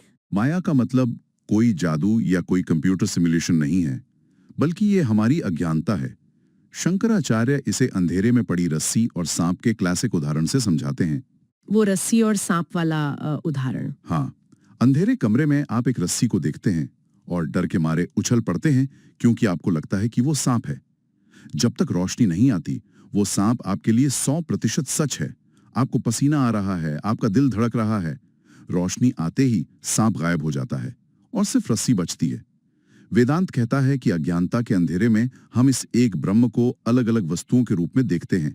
जब ज्ञान की रोशनी आती है तो पता चलता है कि अहम ब्रह्मास्मि, मैं ही ब्रह्म हूँ, आत्मा और परमात्मा अलग नहीं है। मुझे इन एकेडमिक नोट्स में वेदांत के तहत शिक्षा और ज्ञान प्राप्त करने की एक बहुत ही मनोवैज्ञानिक प्रक्रिया दिखी। इसमें ज्ञान को 2 हिस्सों में बांटा गया है, पराविद्या जो आध्यात्मिक ज्ञान है और अपराविद्या जो सांसारिक ज्ञान है। और सीखने के 3 चरण बताए गए हैं, श्रवण, मनन और निधिध्यासन। आज के रट्टा मारने वाले एजुकेशन सिस्टम के नजरिए से देखें तो ये तरीका बहुत अलग और गहरा लगता है। ये तरीका आज के समय में और भी ज्यादा प्रासंगिक है। श्रवण का मतलब सिर्फ कान से सुनना नहीं है, बल्कि खुले दिमाग से किसी प्रामाणिक स्रोत या गुरु से जानकारी ग्रहण करना है। लेकिन वेदांत कहता है कि सिर्फ सुनकर मान मत लो। सिर्फ सुनकर मान मत लो, बिल्कुल। हाँ, दूसरा चरण है मनन, यानी जो सुना है उस पर तर्क करो, सवाल उठाओ, उसे हर कसौटी पर परखो। और जब तार्किक रूप से आप संतुष्ट हो जाएं, तब आता है निधिध्यासन। ये वो अवस्था है जहां आप उस ज्ञान को अपनी जिंदगी का हिस्सा बना लेते हैं। वो सिर्फ एक थ्योरी नहीं रहता, आपका अनुभव बन जाता है। वेदांत कहता है कि दुनिया एक भ्रम है, माया है। लेकिन अगर हम सब कुछ माया मान लें तो रोजमर्रा की जिंदगी के फैसले कैसे लें, सड़क कैसे पार करें? यही हमारी कहानी में एंट्री होती है न्याय दर्शन की। ये दर्शन हमें वापस भौतिक और तार्किक जमीन पे खड़ा कर देता है। बिल्कुल सही कहा आपने। महर्षि गौतम द्वारा स्थापित न्याय दर्शन मूल रूप से एक तर्क शास्त्र है। ज्ञान मीमांसा, जिसे अंग्रेजी में एपिस्टेमोलॉजी कहते हैं, यानी हम ज्ञान कैसे प्राप्त करते हैं, इस क्षेत्र में न्याय दर्शन का योगदान दुनिया में बेजोड़ है। न्याय दर्शन कहता है कि ज्ञान प्राप्त करने के 4 प्रामाणिक तरीके हैं जिन्हें प्रमाण कहते हैं।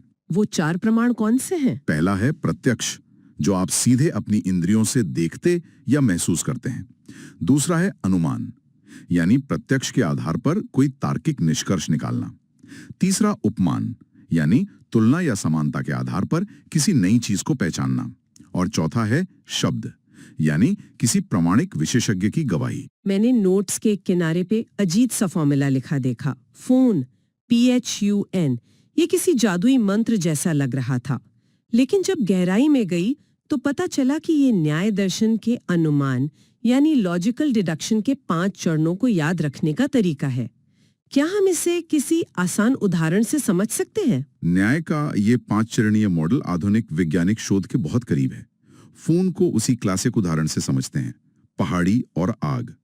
मान लीजिए आप दूर एक पहाड़ी देखते हैं।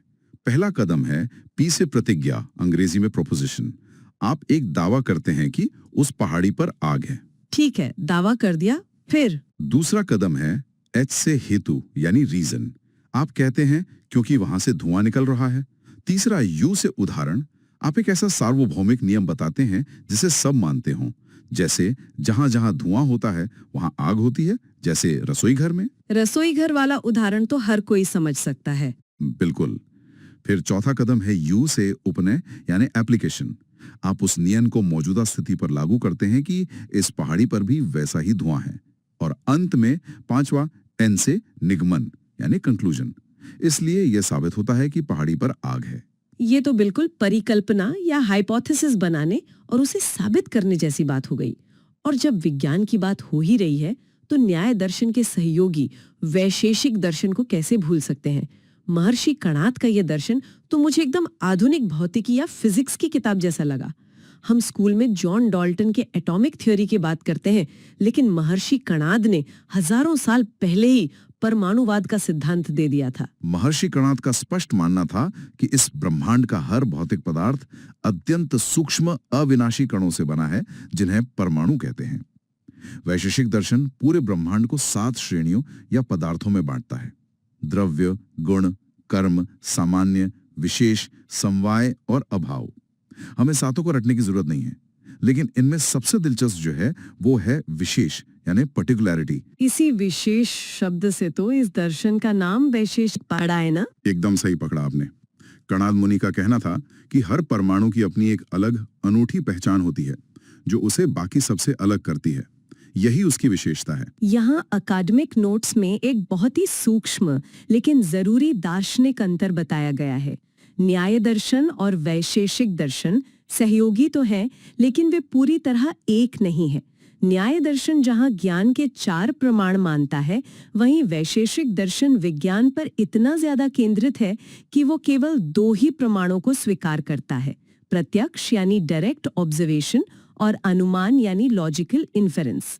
बाकी चीजों को वे वस्तुनिष्ठ विज्ञान की श्रेणी में नहीं रखते। ये उनका कड़वा लेकिन विशुद्ध वैज्ञानिक दृष्टिकोण था। चलिए, अब तक हमने सिद्धांतों, तर्क और विज्ञान की बहुत बात कर ली, लेकिन दर्शन सिर्फ सोचने के लिए नहीं, जीने के लिए भी होता है।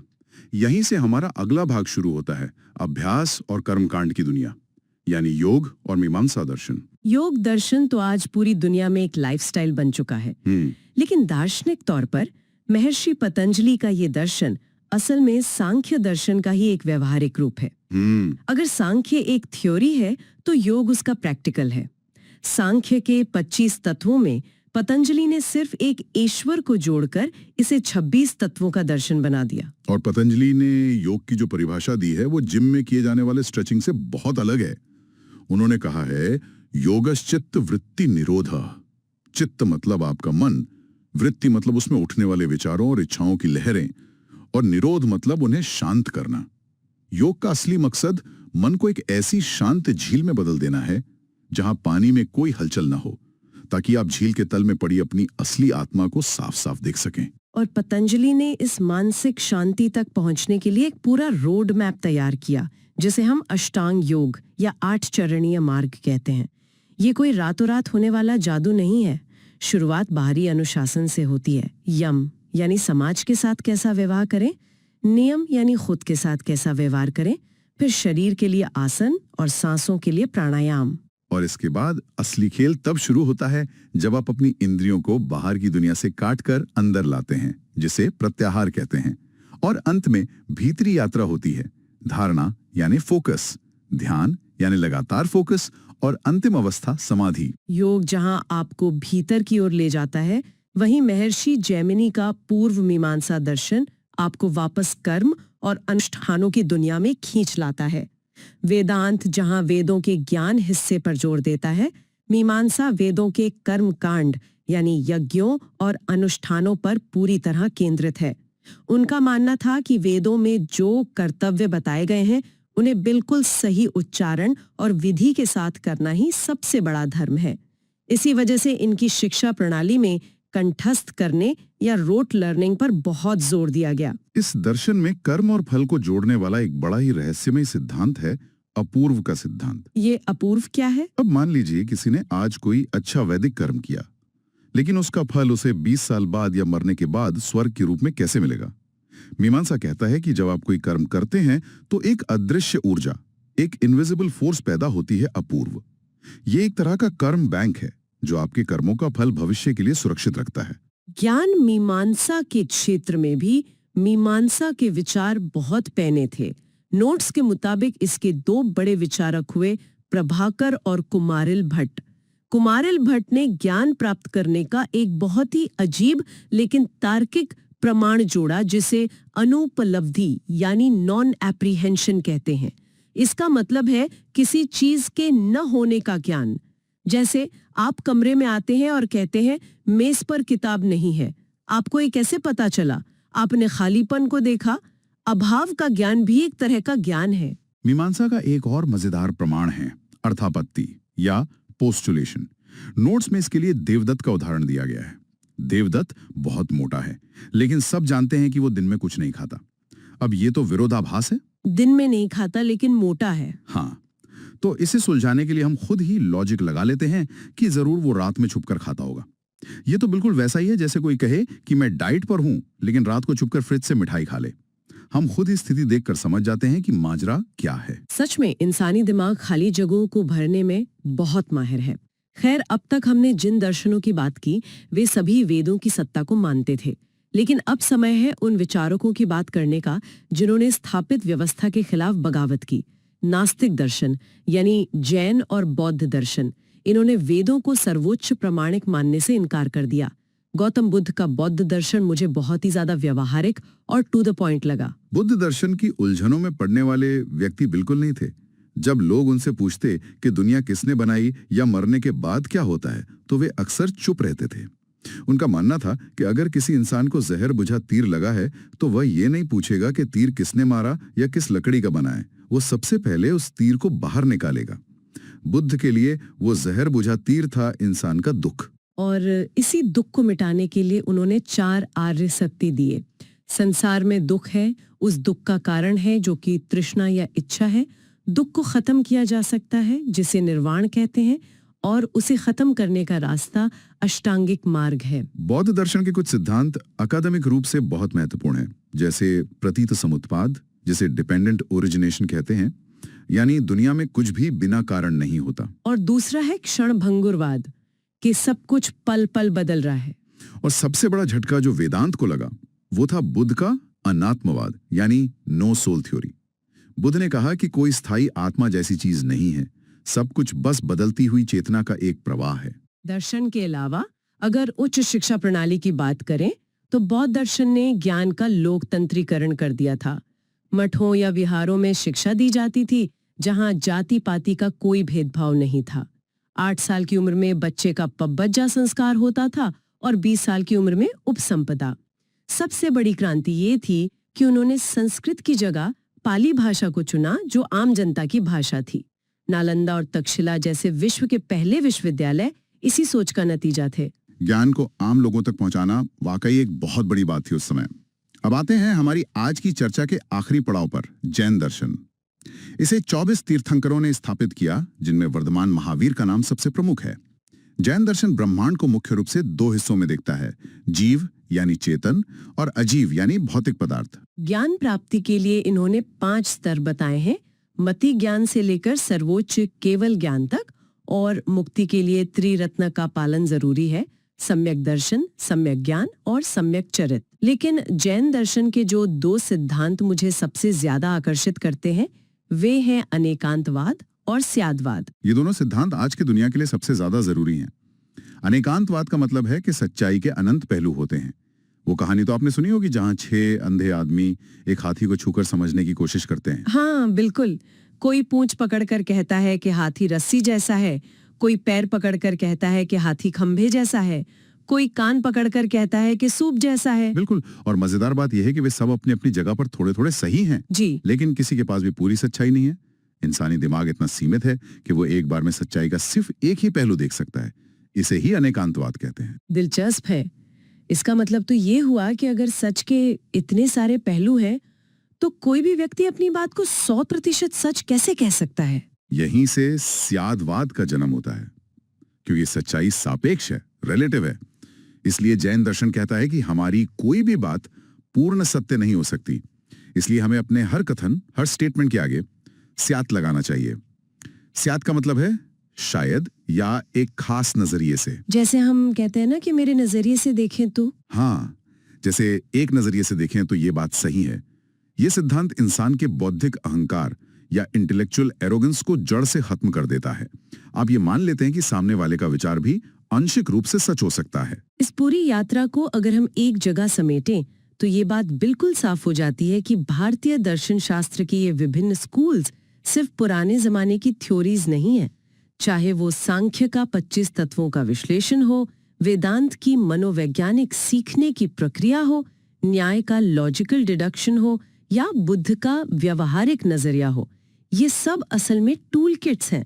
Tool kits. हाँ, ये हमें ये नहीं बताते कि हमें क्या सोचना है, बल्कि ये हमें कैसे सोचना है इसके बेहतरीन फ्रेमवर्क देते हैं। और यही बात इन एकेडमिक नोट्स को सिर्फ परीक्षा पास करने के नोट्स से उठाकर जीवन जीने के नोट्स बना देती है। बिल्कुल सही कहा। आज की ये चर्चा वाकई में दिमाग के कई बंद खिड़की दरवाजे खोलने वाली रही। तो ज्ञान की इस गहन चर्चा को आज हम यहीं विराम देते हैं। लेकिन जाने से पहले मैं यहाँ सुनने वालों के लिए एक विचार छोड़ना चाहूंगा। अभी हमने जैन दर्शन के स्यादवाद की बात की। आज के डिजिटल युग में जहां हर इंसान सोशल मीडिया के इको चेम्बर में बंद है, हर कोई अपनी ही बात को अंतिम और पूर्ण सत्य मानकर दूसरों से लड़ने मरने को तैयार है। ऐसे में क्या स्यादवाद, सत्य की सापेक्षता का ये प्राचीन सिद्धांत हमारे इस बुरी तरह से बटे हुए और ध्रुवीकृत समाज के लिए सबसे सटीक इलाज नहीं हो सकता? सोचिए, अगर हम सिर्फ एक पल के लिए अपने अहंकार को किनारे रखकर ये मान ले कि हमारी सच्चाई इस पूरी सच्चाई का सिर्फ एक छोटा सा हिस्सा है, तो ये दुनिया कितनी बदल सकती है। एक बहुत ही गहरा और जरूरी विचार है ये। इस पर जरूर सोचिएगा। आज हमारे साथ इस बौद्धिक सफर पर चलने के लिए बहुत बहुत धन्यवाद। ज्ञान की इस असीमित दुनिया में फिर किसी नए विषय के साथ गोता लगाएंगे। तब तक के लिए सुनते रहिए और सोचते रहिए। शिक्षा जगत के इस अद्भुत सफर और आज की इस अत्यंत विशेष गहन चर्चा में स्वागत है। उच्च शिक्षा की परीक्षाओं, विशेष रूप से अगर हम बात करें यूजीसी नेट, जेआरएफ और यूपीएचईएससी असिस्टेंट प्रोफेसर परीक्षा की, तो उसके तैयारी की दिशा में आज का हमारा ये विश्लेषण बहुत ही महत्वपूर्ण होने वाला है। बिल्कुल। आज हम शैक्षिक अध्ययन के दार्शनिक आधार से जुड़े कुछ बेहद प्रामाणिक और विस्तृत नोट्स का विश्लेषण कर रहे हैं जो एजुकेशन क्लासेस से लिए गए हैं। हमारा विषय है यूनिट 1 से भारत के 4 प्रमुख शैक्षिक विचारक स्वामी विवेकानंद, रविंद्रनाथ टैगोर, महात्मा गांधी और श्री अरबिंदो। और देखिए, आज का हमारा मिशन केवल कुछ तथ्यों को रटना नहीं है, बल्कि यह समझना है कि इन महान विचारकों ने शिक्षा की असल आत्मा को कैसे देखा। हाँ, और ये समझना इसलिए भी बहुत आवश्यक है क्योंकि इन विचारकों ने केवल कुछ सैद्धांतिक किताबें नहीं लिखी थी। उन्होंने इंसान के अस्तित्व, उसकी चेतना और शिक्षा के मूल अर्थ को ही पूरी तरह से फिर से परिभाषित कर दिया था।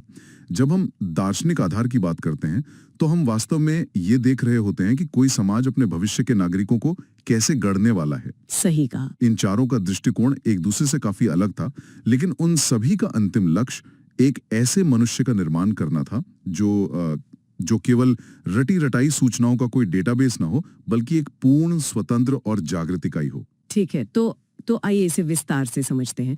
इस चर्चा की शुरुआत स्वामी विवेकानंद और उनके मनुष्य निर्माणकारी शिक्षा यानी मैन मेकिंग एजुकेशन के सिद्धांत से करते हैं।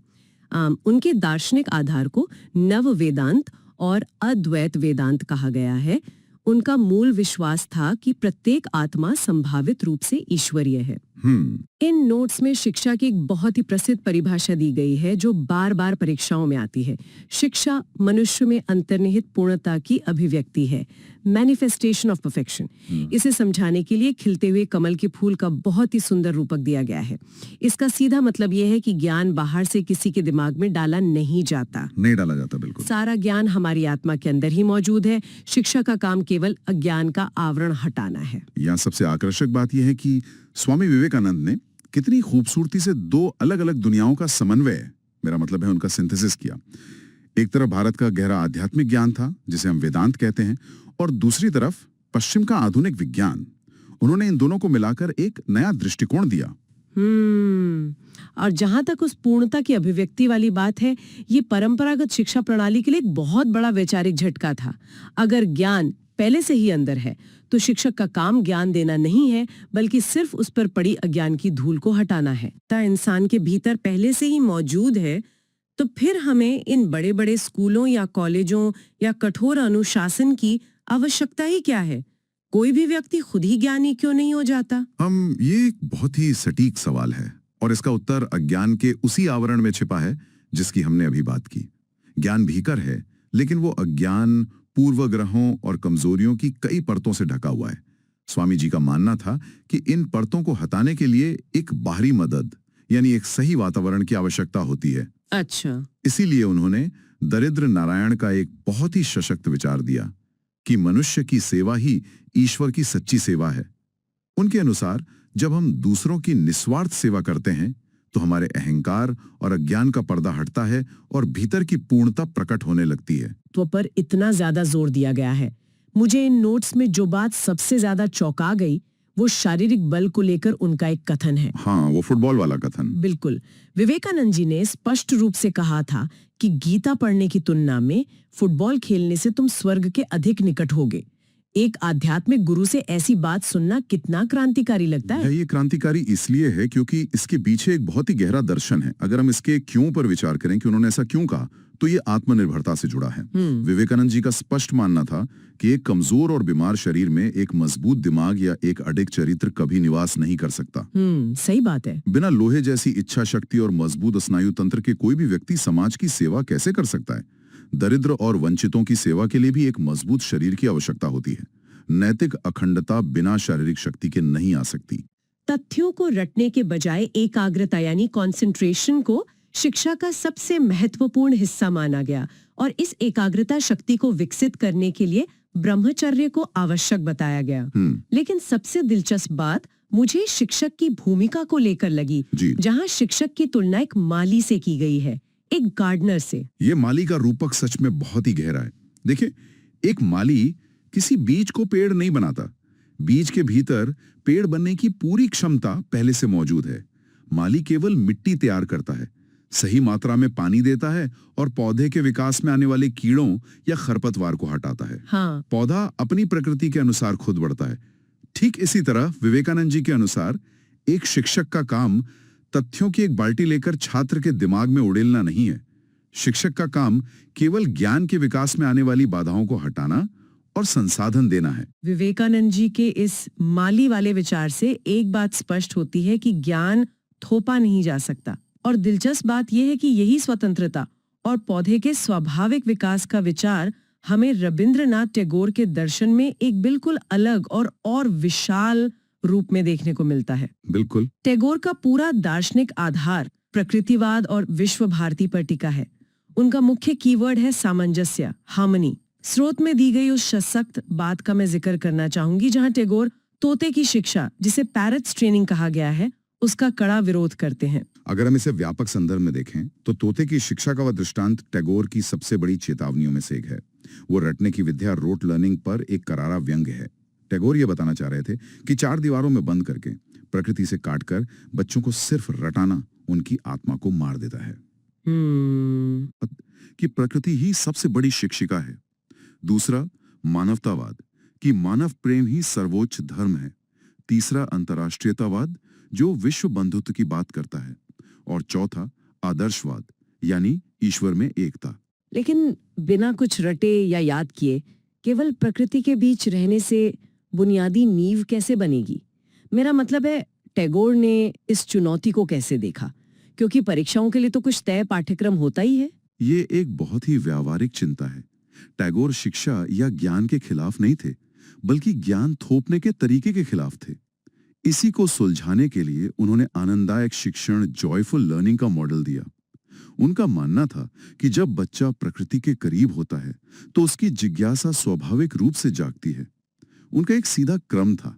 पहले शरीर सक्रिय होना चाहिए, एक्टिव बॉडी, उससे मन रचनात्मक बनता है, क्रिएटिव माइंड, और तब जाके सीखना एक बोझ न बनकर जॉयफुल लर्निंग बन जाता है। यही कारण है कि पाठ्यक्रम में उन्होंने मातृभाषा के उपयोग को अनिवार्य बताया, ताकि समझने में कोई मानसिक तनाव ना हो। साथ ही कलाओं को, जैसे संगीत, नृत्य, फाइन आर्ट्स को विज्ञान के बराबर का महत्व दिया गया। इन नोट्स में एक बहुत ही अद्भुत शिक्षण विधि का जिक्र है, भ्रमण के दौरान शिक्षण, टीचिंग वाइल वॉकिंग। भ्रमण के दौरान शिक्षण का तर्क मानव मनोविज्ञान पर आधारित है। जब शरीर एक जगह स्थिर होकर बैठता है तो कुछ समय बाद मन में भी जड़ता आने लगती है।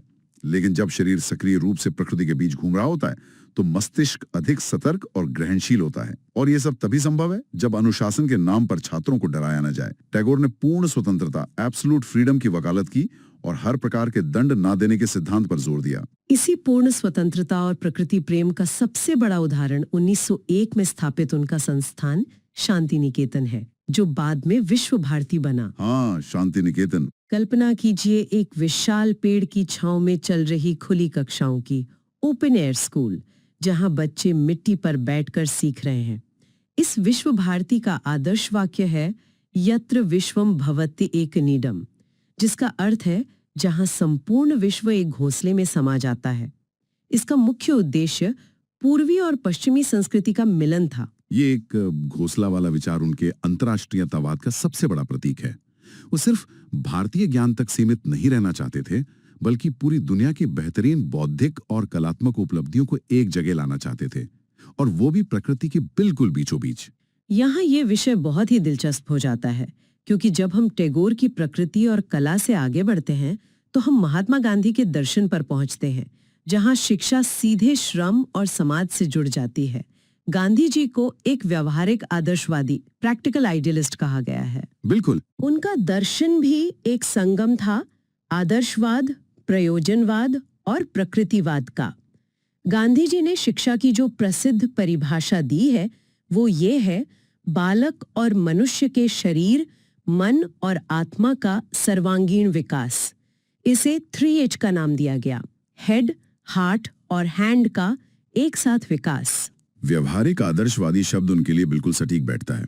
गांधी जी के लक्ष्य बहुत ऊंचे और आदर्श थे, जैसे सत्य, अहिंसा और सर्वोदय।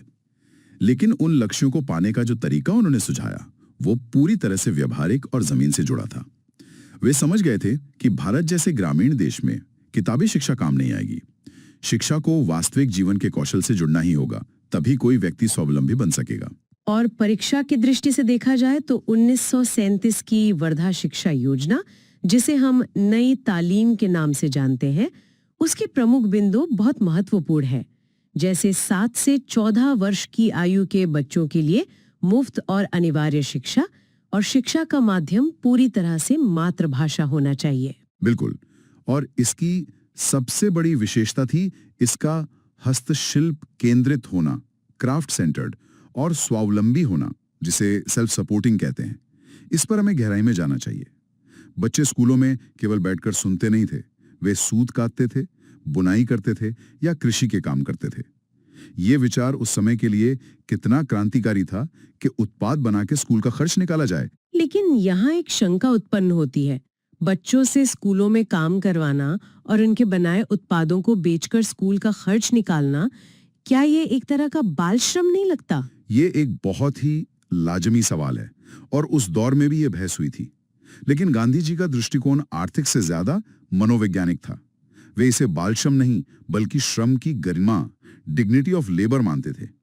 जब बच्चा अपने हाथों से कुछ बनाता है तो उसमें शारीरिक श्रम करने वालों का सम्मान करने की भावना आती है। और स्वावलंबी होने का विचार इसलिए था ताकि शिक्षा सिर्फ अमीरों तक सीमित न रहे, वो अपना खर्च खुद निकाल सके। लर्निंग बाय डूइंग और कमाते हुए सीखना, लर्निंग बाय अर्निंग पे बात की गई है। लेकिन सबसे महत्वपूर्ण है समवाय विधि, कोरिलेशन मेथड। यह सच में बहुत ही अनूठा तरीका है। इसमें इतिहास, भूगोल, गणित और विज्ञान जैसे विषयों को अलग अलग नहीं बल्कि किसी न किसी शिल्प के साथ जोड़कर पढ़ाया जाता है। समवाय विधि वास्तव में ज्ञान को टुकड़ों में बांटने के बजाय उसे एक संपूर्ण अनुभव बनाने का प्रयास है। इसे एक उदाहरण से समझते हैं। मान लीजिए एक छात्र सूत कात रहा है। अब शिक्षक उस तकली के माध्यम से कपास के इतिहास के बारे में बता सकता है।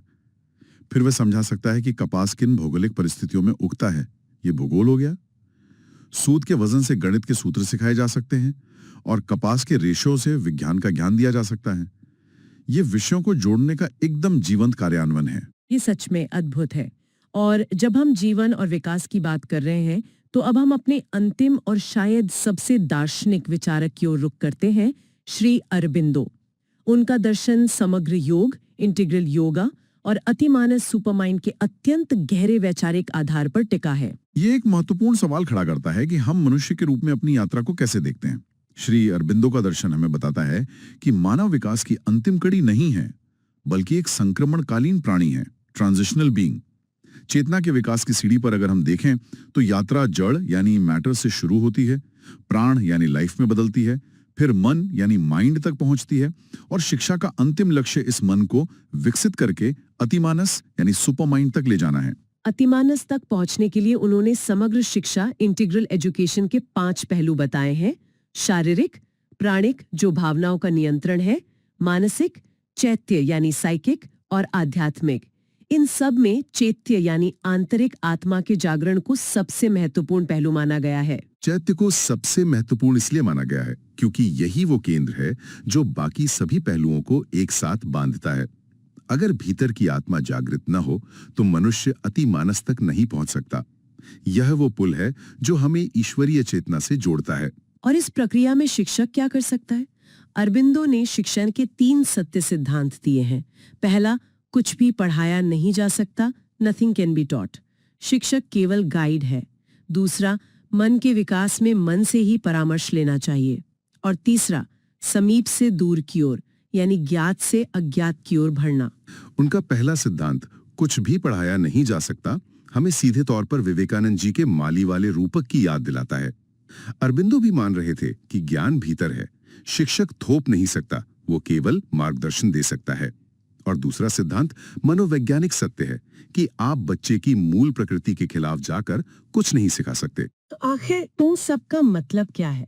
अगर हम परीक्षा के लिए इसे समेटें तो एक क्विक रिवीजन कर लेते हैं कि इन चारों विचारकों ने शिक्षा का केंद्र क्या माना और शिक्षक की भूमिका क्या है। अगर हम विवेकानंद जी की बात करें तो उनके लिए शिक्षा का केंद्र मन की एकाग्रता है और शिक्षक की भूमिका एक माली की है। बिल्कुल।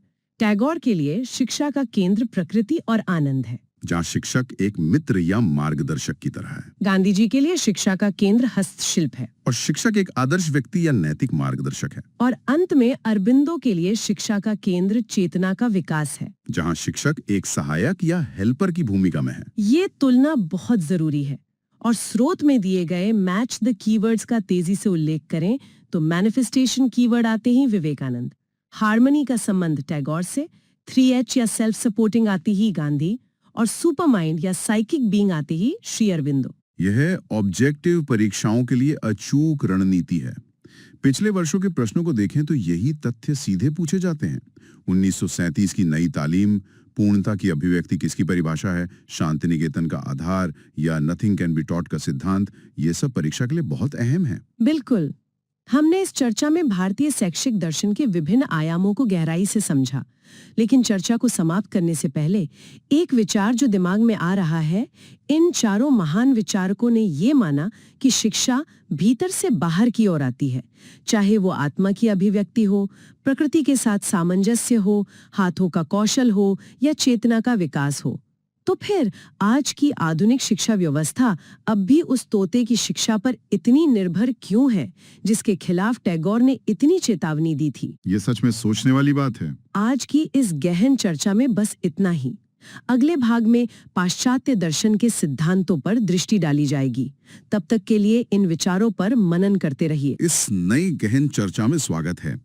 आज का विषय थोड़ा अलग है और बहुत ही दिलचस्प भी। बिल्कुल, और ये एक ऐसा विषय है जो सीधे हमारी सोच से जुड़ा है। हाँ, मैंने अभी यूजीसी नेट, जेआरएफ और असिस्टेंट प्रोफेसर की परीक्षाओं की तैयारी के लिए बनाए गए कुछ बेहतरीन नोट्स खंगाले हैं। इन नोट्स का मुख्य विषय है शिक्षा के दार्शनिक आधार, या जिसे हम फिलोसॉफिकल फाउंडेशंस ऑफ एजुकेशन कहते हैं। सही कहा। सच कहूं तो शुरुआत में मुझे लगा कि ये बहुत ही भारी भरकम और बोरिंग टॉपिक होगा, लेकिन जैसे जैसे मैंने इसे पढ़ा मुझे एहसास हुआ कि ये तो सीधे तौर पर इस बात से जुड़ा है कि हम इंसान कैसे सोचते हैं और हम अपनी आने वाली पीढ़ी को क्या सिखाना चाहते हैं। यही तो इस विषय की सबसे खूबसूरत बात है। दर्शन शास्त्र या फिलॉसफी कोई ऐसी चीज नहीं है जो केवल धूल भरी पुरानी किताबों में बंद है। मतलब ये आज भी प्रासंगिक है। एकदम प्रासंगिक है। ये असल में वो चश्मा है, वो लेंस है जिसके माध्यम से हम आज की पूरी शिक्षा प्रणाली को देखते हैं। जब हम इन दार्शनिक आधारों पर चर्चा करते हैं तो हम बुनियादी तौर पर दो बड़े सवालों के जवाब खोज रहे होते हैं। क्या पढ़ाया जाना चाहिए और क्यों पढ़ाया जाना चाहिए? राइट। एग्जैक्टली। क्लासरूम में क्या और क्यों पढ़ाया जाए? हर दर्शन, हर थिंकर के पास इन सवालों का अपना एक अलग और अनूठा जवाब है, और जब हम इन अलग अलग जवाबों को एक साथ रखकर देखते हैं तो शिक्षा का एक बहुत ही व्यापक चित्र उभर कर आता है। तो चलिए बिना किसी देरी के सीधे इस चित्र के पहले हिस्से पर आते हैं। नोट्स में सबसे पहले उस बहस का जिक्र है जो शायद इंसानियत की सबसे पुरानी बहस है, मन बनाम पदार्थ की बहस। हाँ, मन बनाम पदार्थ, यानी आइडियलिज्म और रियलिज्म। आदर्शवाद या आइडियलिज्म दर्शन की सबसे पुरानी विचारधारा मानी जाती है। अगर हम इसके नाम को ही देखें तो ये आइडिया और इज्म से मिलकर बना है। तकनीकी रूप से इसे विचारवाद कहना ज्यादा सही लगता है। बिल्कुल, क्योंकि ये विचारों पर ही टिका है। इस दर्शन का सीधा सा मानना है कि जो अंतिम सत्य है वो पूरी तरह से आध्यात्मिक या मानसिक है। ये जो भौतिक दुनिया हमें अपनी आंखों से दिखाई देती है, ये सिर्फ एक माया है, एक भ्रम है। प्लेटो, सुकरात, कांट और हेगल जैसे बड़े नाम इसके समर्थक हैं। इनके हिसाब से मन हमेशा पदार्थ या मैटर से श्रेष्ठ है।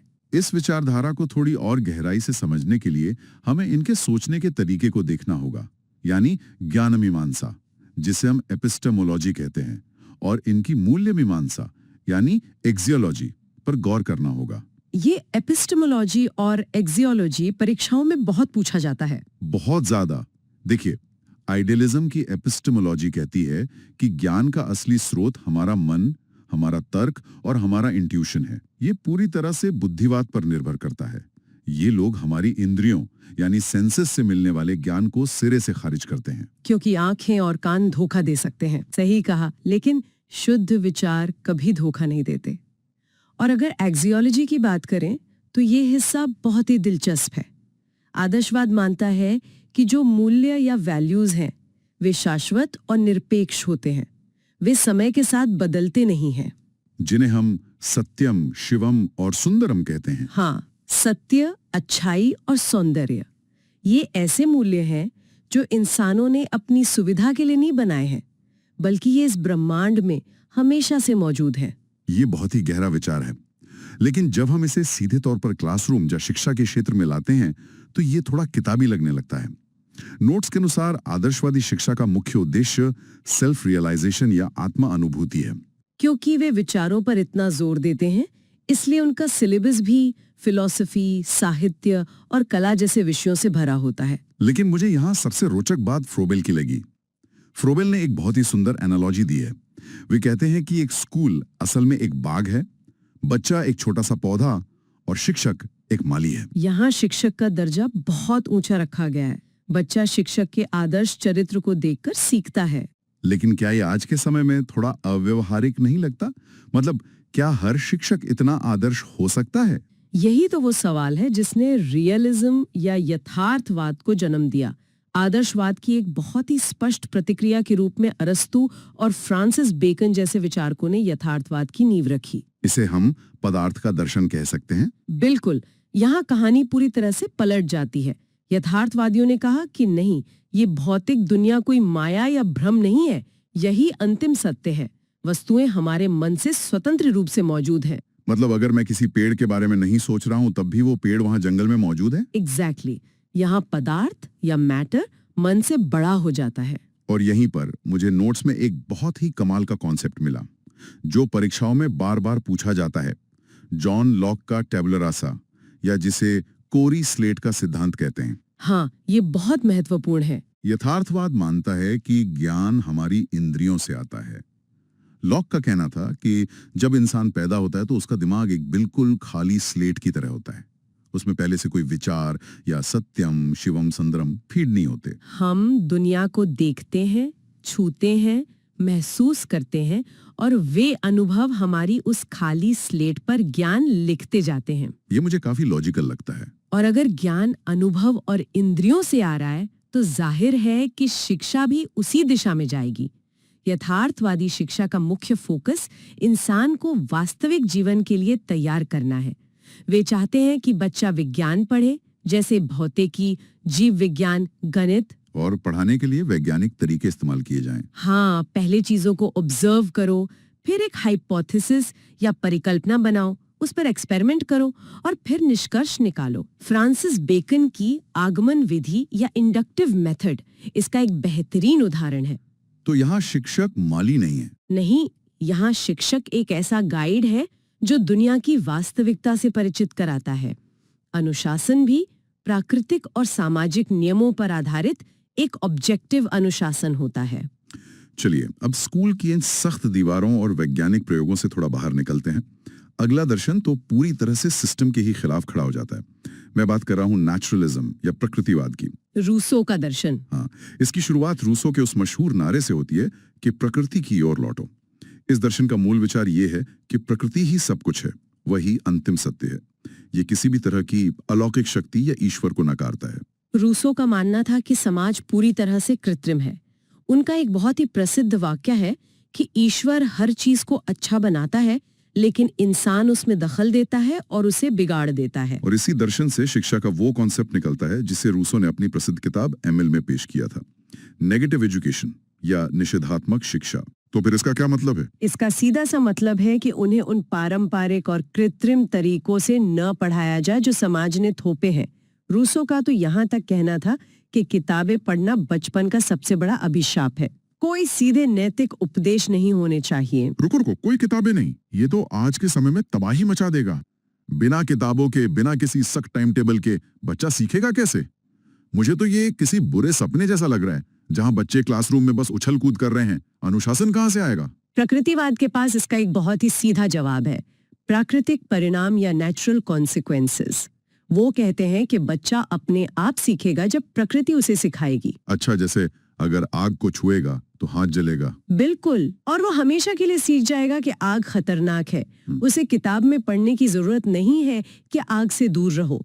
यहाँ शिक्षक की भूमिका बिल्कुल बदल जाती है। तो वो एक ऑब्जर्वर बन जाता है। हाँ, आदर्शवाद में जो शिक्षक एक माली के रूप में सर्वोच्च था, प्रकृतिवाद में वो केवल एक पर्दे के पीछे रहने वाला ऑब्जर्वर और फैसिलिटेटर बन जाता है। शिक्षा पूरी तरह से चाइल्ड सेंटर्ड हो जाती है। बच्चा करके सीखता है, खेल खेल में सीखता है। इसका अंतिम लक्ष्य बच्चे की आत्मा अभिव्यक्ति है। हाँ, एक प्राकृतिक वातावरण में उसका विकास करना। ये तो काफी क्रांतिकारी विचार है। लेकिन अब जरा अटलांटिक पार करके अमेरिका चलते हैं, जहां से एक बहुत ही प्रैक्टिकल दर्शन निकल कर आया, प्रैग्मैटिज्म या प्रयोजनवाद, जिसे हम प्रयोगवाद भी कहते हैं। इसके सबसे बड़े समर्थक जॉन डेवी, विलियम जेम्स और किलपैट्रिक माने जाते हैं। इस दर्शन की सबसे बड़ी खासियत यह है कि ये मानता है कि वास्तविकता हमेशा बदलती रहती है, कोई भी चीज फिक्स नहीं है। इनका एक सीधा सा मंत्र है, सत्य वो है जो काम करे। यानी ट्रूथ इज व्हाट वर्क्स। ये कुछ वैसा ही है जैसे अगर टीवी का रिमोट काम नहीं कर रहा और आपने उसे 2 बार हाथ पर पटका और वो चल गया, तो प्रैग्मैटिज्म के हिसाब से उस पल के लिए वही सही तरीका है। ये एनालॉजी बहुत सटीक है, क्योंकि सत्य और मूल्य हमेशा बदल रहे हैं, इसलिए प्रयोजनवाद में शिक्षा का कोई एक निश्चित या पहले से तय किया हुआ उद्देश्य नहीं होता। वे नहीं मानते कि बच्चे को किसी एक परम सत्य तक पहुंचना है। नहीं, इसके बजाय जॉन डेवी के अनुसार शिक्षा का उद्देश्य सामाजिक दक्षता हासिल करना है, ताकि बच्चा समाज में अच्छे से रह सके और लगातार अपना विकास कर सके। इनका सिलेबस पूरी तरह से उपयोगिता पर आधारित होता है। जो चीज जीवन में काम आए बस वही पढ़ाओ। और परीक्षाओं के लिए यहाँ से जो सबसे अहम सवाल बनता है वो है इनकी पढ़ाने की विधि। प्रयोजनवाद ने हमें प्रोजेक्ट मेथड दिया है जिसे W.H. किलपैट्रिक ने विकसित किया था। इसमें 4 बहुत ही स्पष्ट चरण होते हैं। पहले एक उद्देश्य या पर्पस तय करो, फिर उसकी प्लानिंग करो, उसके बाद उसे एग्जीक्यूट करो और अंत में इवैल्यूएट करो कि काम कैसा हुआ। इस पूरे प्रोसेस में शिक्षक एक मित्र और मार्गदर्शक की भूमिका में होता है। इस तरह हमने देखा कि आदर्शवाद मूल्यों पर टिका था, यथार्थवाद विज्ञान पर, प्रकृतिवाद आजादी पर और प्रयोजनवाद उपयोगिता पर। लेकिन एक और पश्चिमी दर्शन है जो सिस्टम या समाज की नहीं बल्कि सीधे सीधे व्यक्ति की बात करता है। अस्तित्ववाद या एग्जिस्टेंशलिज्म। जियां पॉल सार्थ और कीरकेगार्ड इसके मुख्य चेहरे हैं। इस दर्शन का पूरा सार एक वाक्य में छिपा है। अस्तित्व सार से पहले है, यानी एग्जिस्टेंस प्रीसीड्स एसेंस। अस्तित्व सार से पहले है। ये सुनने में बहुत ही भारी भरकम फिलॉसफी लगती है। अगर से हम रोजमर्रा की भाषा में समझें तो उसका क्या मतलब हुआ? इसका सीधा मतलब यह है कि जब इंसान पैदा होता है तो उसका कोई पहले से तय किया हुआ लक्ष्य या सार नहीं होता। आप एक कोरी स्लेट तो है, लेकिन उस स्लेट पर दुनिया कुछ नहीं लिखेगी, बल्कि आपको खुद लिखना है। यानी हम अपनी कहानी खुद लिखते हैं? बिल्कुल। इंसान पहले इस दुनिया में आता है, उसका अस्तित्व कायम होता है और फिर वो अपनी जिंदगी में जो चॉइसेस बनाता है, जो फैसले लेता है, उसी से वो खुद को परिभाषित करता है। इसलिए अस्तित्ववाद में व्यक्तिगत स्वतंत्रता और उन चुनावों की जिम्मेदारी सबसे बड़ी चीजें हैं। एकदम सही। अगर आप कोई फैसला लेते हैं तो उसकी पूरी जिम्मेदारी आपकी है। आप समाज या हालात को दोष नहीं दे सकते। शिक्षा के मामले में ये दर्शन चाहता है कि हम ऐसे लोग तैयार करें जो अपनी असली पहचान खुद खोज सके। पश्चिमी दर्शन की ये यात्रा सच में बहुत कुछ सोचने पर मजबूर कर देती है। लेकिन जब मैंने नोट्स का अगला हिस्सा पलटा तो एक बिल्कुल ही अलग दुनिया सामने आ गई। भारतीय दर्शन की दुनिया। हाँ, पश्चिमी दुनिया से अब हम भारत की ओर चलते हैं, जहां दर्शन का आधार बहुत प्राचीन और गहरा है। हमारी स्रोत सामग्री में परीक्षाओं के लिए भारतीय विचारधाराओं का भी बहुत विस्तार से जिक्र है।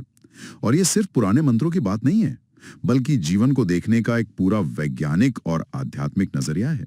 बिल्कुल। भारतीय दर्शन की जड़ों में जाएं तो सबसे पहले सांख्य दर्शन का जिक्र आता है, जिसके प्रतिपादक कपिल मुनि हैं। सांख्य दर्शन का मूल विचार द्वैतवाद या ड्यूअलिज्म है। ये मानता है कि दुनिया 2 मूल तत्वों से बनी है, पुरुष और प्रकृति। हाँ, और यहाँ पुरुष का मतलब कोई जेंडर नहीं है, बल्कि ये शुद्ध चेतना या आत्मा है, और प्रकृति का अर्थ है मटीरियल या मैटर। ये दर्शन कहता है कि सारा विकास इन्हीं दोनों के मिलने से होता है। और इसके ठीक विपरीत अगर हम वेदांत दर्शन को देखें, विशेषकर शंकराचार्य के अद्वैत वेदांत को, तो वो मानता है कि आत्मा और परमात्मा में कोई भेद नहीं है, सब कुछ एक ही है। और ये जो अलग अलग चीजें हमें दिखती है, ये सिर्फ माया है। अद्वैत का मतलब ही है जो 2 नहीं है। और इसी कड़ी में बौद्ध दर्शन और जैन दर्शन भी आते हैं, जो वेदों की सत्ता को नहीं मानते, लेकिन उनका दार्शनिक आधार बहुत मजबूत है। बौद्ध दर्शन पूरी तरह से महात्मा बुद्ध के 4 आर्य सत्यों पर टिका है कि दुनिया में दुख है, उस दुख का कोई कारण है, उस दुख को खत्म किया जा सकता है और उसे खत्म करने का एक मार्ग है, जिसे अष्टांगिक मार्ग कहते हैं। लेकिन मुझे सबसे ज्यादा प्रभावित जैन दर्शन के अनेकांतवाद ने किया। इसका अर्थ है कि सत्य के कई पहलू होते हैं, कोई भी एक नजरिया पूरी तरह से अंतिम नहीं होता। अनेकांतवाद सच में बहुत प्रासंगिक है। इसे अक्सर उस पुरानी कहानी से समझाया जाता है जहां 6 अंधे लोग एक हाथी को छूकर समझने की कोशिश करते हैं। हाँ, जिसने पूंछ पकड़ी उसे लगा हाथी रस्सी जैसा है, जिसने पैर पकड़ा उसे लगा हाथी खंबे जैसा है। वे सब अपनी अपनी जगह सही थे, लेकिन किसी के पास पूरा सच नहीं था। शिक्षा में अनेकांतवाद हमें यह सिखाता है कि हमें दूसरों के विचारों के प्रति सहिष्णु होना चाहिए और खुले दिमाग से सोचना चाहिए। इसके अलावा महर्षि पतंजलि का योग दर्शन भी है, जो केवल शारीरिक व्यायाम नहीं है, बल्कि मन और शरीर को अनुशासित करने के लिए अष्टांग योग का एक पूरा मार्ग दिखाता है। ये तो हो गए हमारे प्राचीन दर्शन, लेकिन यूजीसी नेट के सिलेबस का एक बहुत बड़ा हिस्सा आधुनिक भारतीय विचारकों पर भी केंद्रित है। ये वो लोग हैं जिन्होंने प्राचीन भारतीय ज्ञान को आधुनिक दुनिया की जरूरतों के हिसाब से ढाला। नोट्स में स्वामी विवेकानंद, रविंद्रनाथ टैगोर, महात्मा गांधी और श्री अरबिंदो के शैक्षिक योगदान पर बहुत जोर दिया गया है। शुरुआत अगर विवेकानंद से करें तो उन्होंने नियो वेदांत या नव वेदांत का प्रचार किया। उनका शिक्षा के बारे में एक कोट बार बार परीक्षाओं में आता है। शिक्षा मनुष्य में पहले से ही मौजूद पूर्णता की अभिव्यक्ति है। एग्जैक्टली मतलब टीचर बाहर से बच्चे के दिमाग में कुछ नहीं डाल रहा है, ज्ञान पहले से ही अंदर है। शिक्षा का काम बस उस पर पड़ी धूल को हटाना और उसे बाहर लाना है। विवेकानंद का फोकस कैरेक्टर बिल्डिंग और मैन मेकिंग एजुकेशन पर था। वहीं अगर हम रविंद्रनाथ टैगोर को देखें तो उनका नजरिया थोड़ा अलग था। टैगोर का दर्शन काफी हद तक प्रकृतिवाद या नेचुरलिज्म के करीब था। वे क्लासरूम की बंद दीवारों के सख्त खिलाफ थे। इसी विचार से उन्होंने शांति निकेतन और बाद में विश्व भारती की स्थापना की, जहां पेड़ के नीचे बैठकर पढ़ाई होती थी।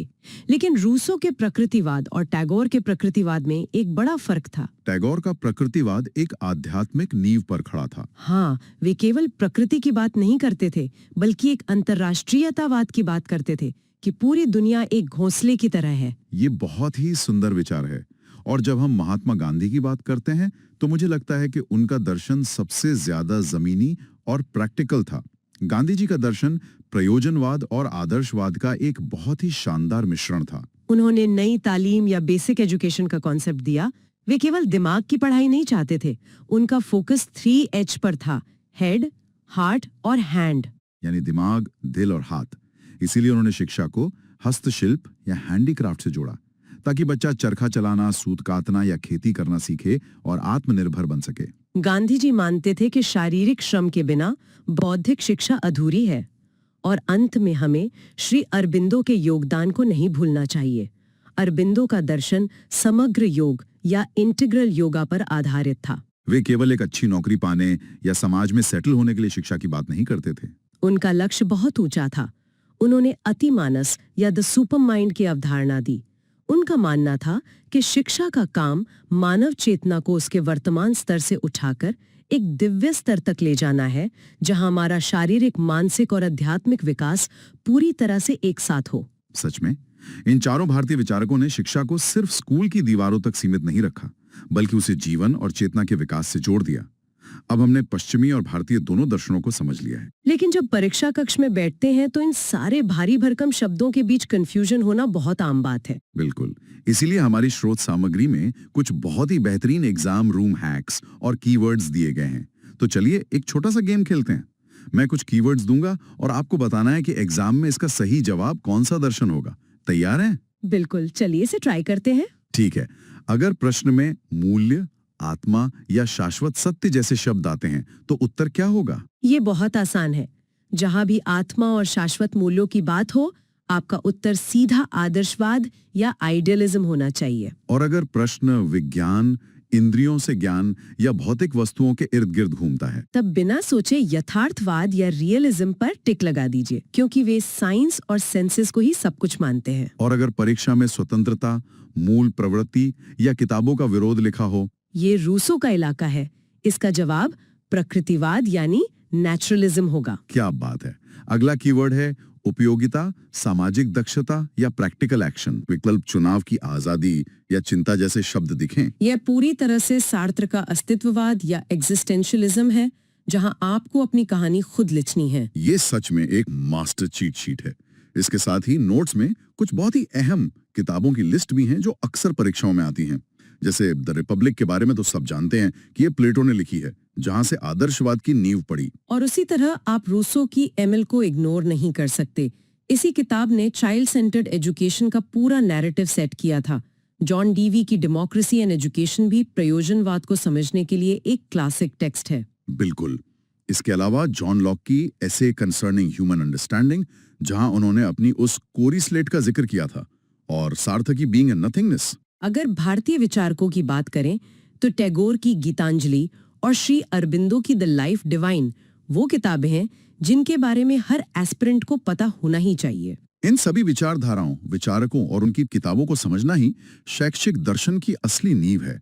अगर हम आज की इस पूरी चर्चा का एक सार निकालें तो हमने देखा कि आदर्शवाद जहां मेटाफिजिक्स में विचारों को मानता है और शिक्षक को माली का दर्जा देता है, वहीं यथार्थवाद पदार्थ को सत्य मानता है और वैज्ञानिक तरीकों पर जोर देता है।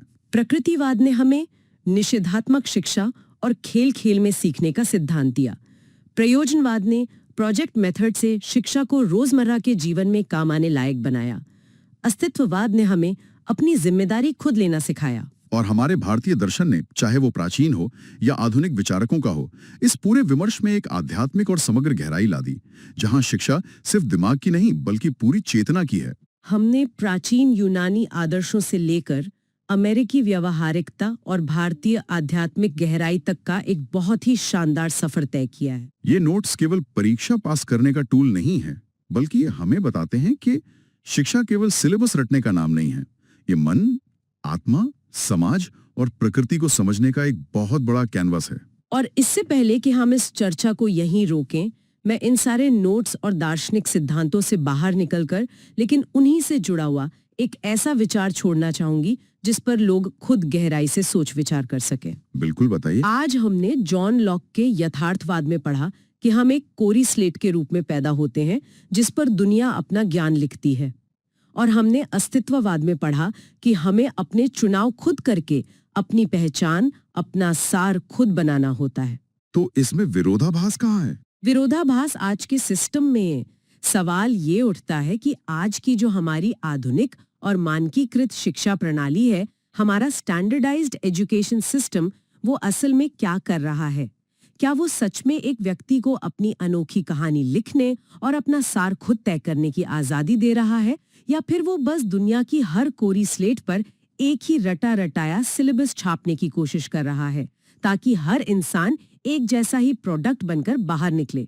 वाह, यह सच में एक ऐसा सवाल है जो दिमाग को झकझोर देता है। क्या हम अपनी स्लेट खुद लिख रहे हैं या ये सिस्टम उस पे पहले से ही सब कुछ प्रिंट कर रहा है? क्या हम इंसान बन रहे हैं या सिर्फ एक मशीन का पुर्जा? इसी गहरे और आत्ममंथन वाले विचार के साथ हम आज की इस गहन चर्चा को यहीं समाप्त करते हैं। सुनते रहिए, नई चीजें सीखते रहिए और सबसे अहम बात, अपने आसपास के सिस्टम से हमेशा नए सवाल पूछते रहिए। मिलेंगे अगली चर्चा में। आज के इस गहन अध्ययन में हम दर्शन शास्त्र के एक ऐसे मोड़ पर चर्चा करने वाले हैं जिसने मानव सोच की पूरी दिशा को ही पलट कर रख दिया। अगर ऐतिहासिक रूप से देखा जाए तो सदियों से दार्शनिक बस बड़े बड़े और ब्रह्मांडीय सवाल ही तो पूछते आ रहे थे। बिल्कुल, जैसे इस पूरे ब्रह्मांड का अर्थ क्या है, या सत्य का अंतिम रूप क्या है, या फिर मृत्यु के बाद आत्मा का क्या होता है, जिसे हम पारंपरिक रूप से तत्वमीमांसा या मेटाफिजिक्स कहते हैं। हाँ, लेकिन 20वीं सदी की शुरुआत में दर्शन शास्त्र में एक बहुत बड़ा वैचारिक भूकंप आया। आधुनिक विचारकों ने अचानक एक बिल्कुल ही अलग रास्ता चुन लिया। उन्होंने इन बड़े ब्रह्मांडीय सवालों को किनारे कर दिया और पूछना शुरू किया कि हम जो शब्द बोलते हैं उनका असल मतलब क्या है, और हम जो भी दावा कर रहे हैं उसे वैज्ञानिक या तार्किक रूप से कैसे सिद्ध किया जा सकता है। इस वैचारिक भूकंप की जड़ें उस समय के वैज्ञानिक विकास में गहराई से धंसी हुई थी। ब्रह्मांड के रहस्यों को गणित और प्रयोगों से सुलझा रहे थे, और दूसरी तरफ दार्शनिक अभी भी उन चीजों पर बहस कर रहे थे जिन्हें ना तो देखा जा सकता था और ना ही मापा जा सकता था। ऐसे में विचारकों के एक नए वर्ग को लगा कि दर्शन शास्त्र पीछे छूट रहा है। तो उन्होंने तय किया कि अब दर्शन शास्त्र का काम दुनिया के बारे में नए सिद्धांत बनाना नहीं होगा, बल्कि भाषा और विज्ञान के माध्यम से पहले से मौजूद ज्ञान को स्पष्ट करना होगा। और आज की हमारी चर्चा के स्रोत बहुत ही महत्वपूर्ण एकेडमिक नोट्स हैं। एकदम सही, जो कैंडिडेट्स उच्च शिक्षा परीक्षाओं जैसे कि यूजीसी नेट एजुकेशन, जेआरएफ और यूपीएचईएससी असिस्टेंट प्रोफेसर एग्जाम्स की तैयारी कर रहे हैं, उनके लिए ये चर्चा बहुत अहम है। जी, उनके फर्स्ट यूनिट यानी फिलोसॉफिकल फाउंडेशन ऑफ एजुकेशन के लिए आज का ये विषय बहुत हाई यील्ड होने वाला है। आज हमारा मिशन दर्शन शास्त्र की 3 आधुनिक और जटिल अवधारणाओं को डिकोड करना है। तार्किक विश्लेषण यानी लॉजिकल एनालिसिस, तार्किक अनुभववाद यानी लॉजिकल एम्पिरिसिज्म और सकारात्मक सापेक्षवाद यानी पॉजिटिव रिलेटिविज्म। ठीक है, चलिए इसे थोड़ा विस्तार से समझते हैं।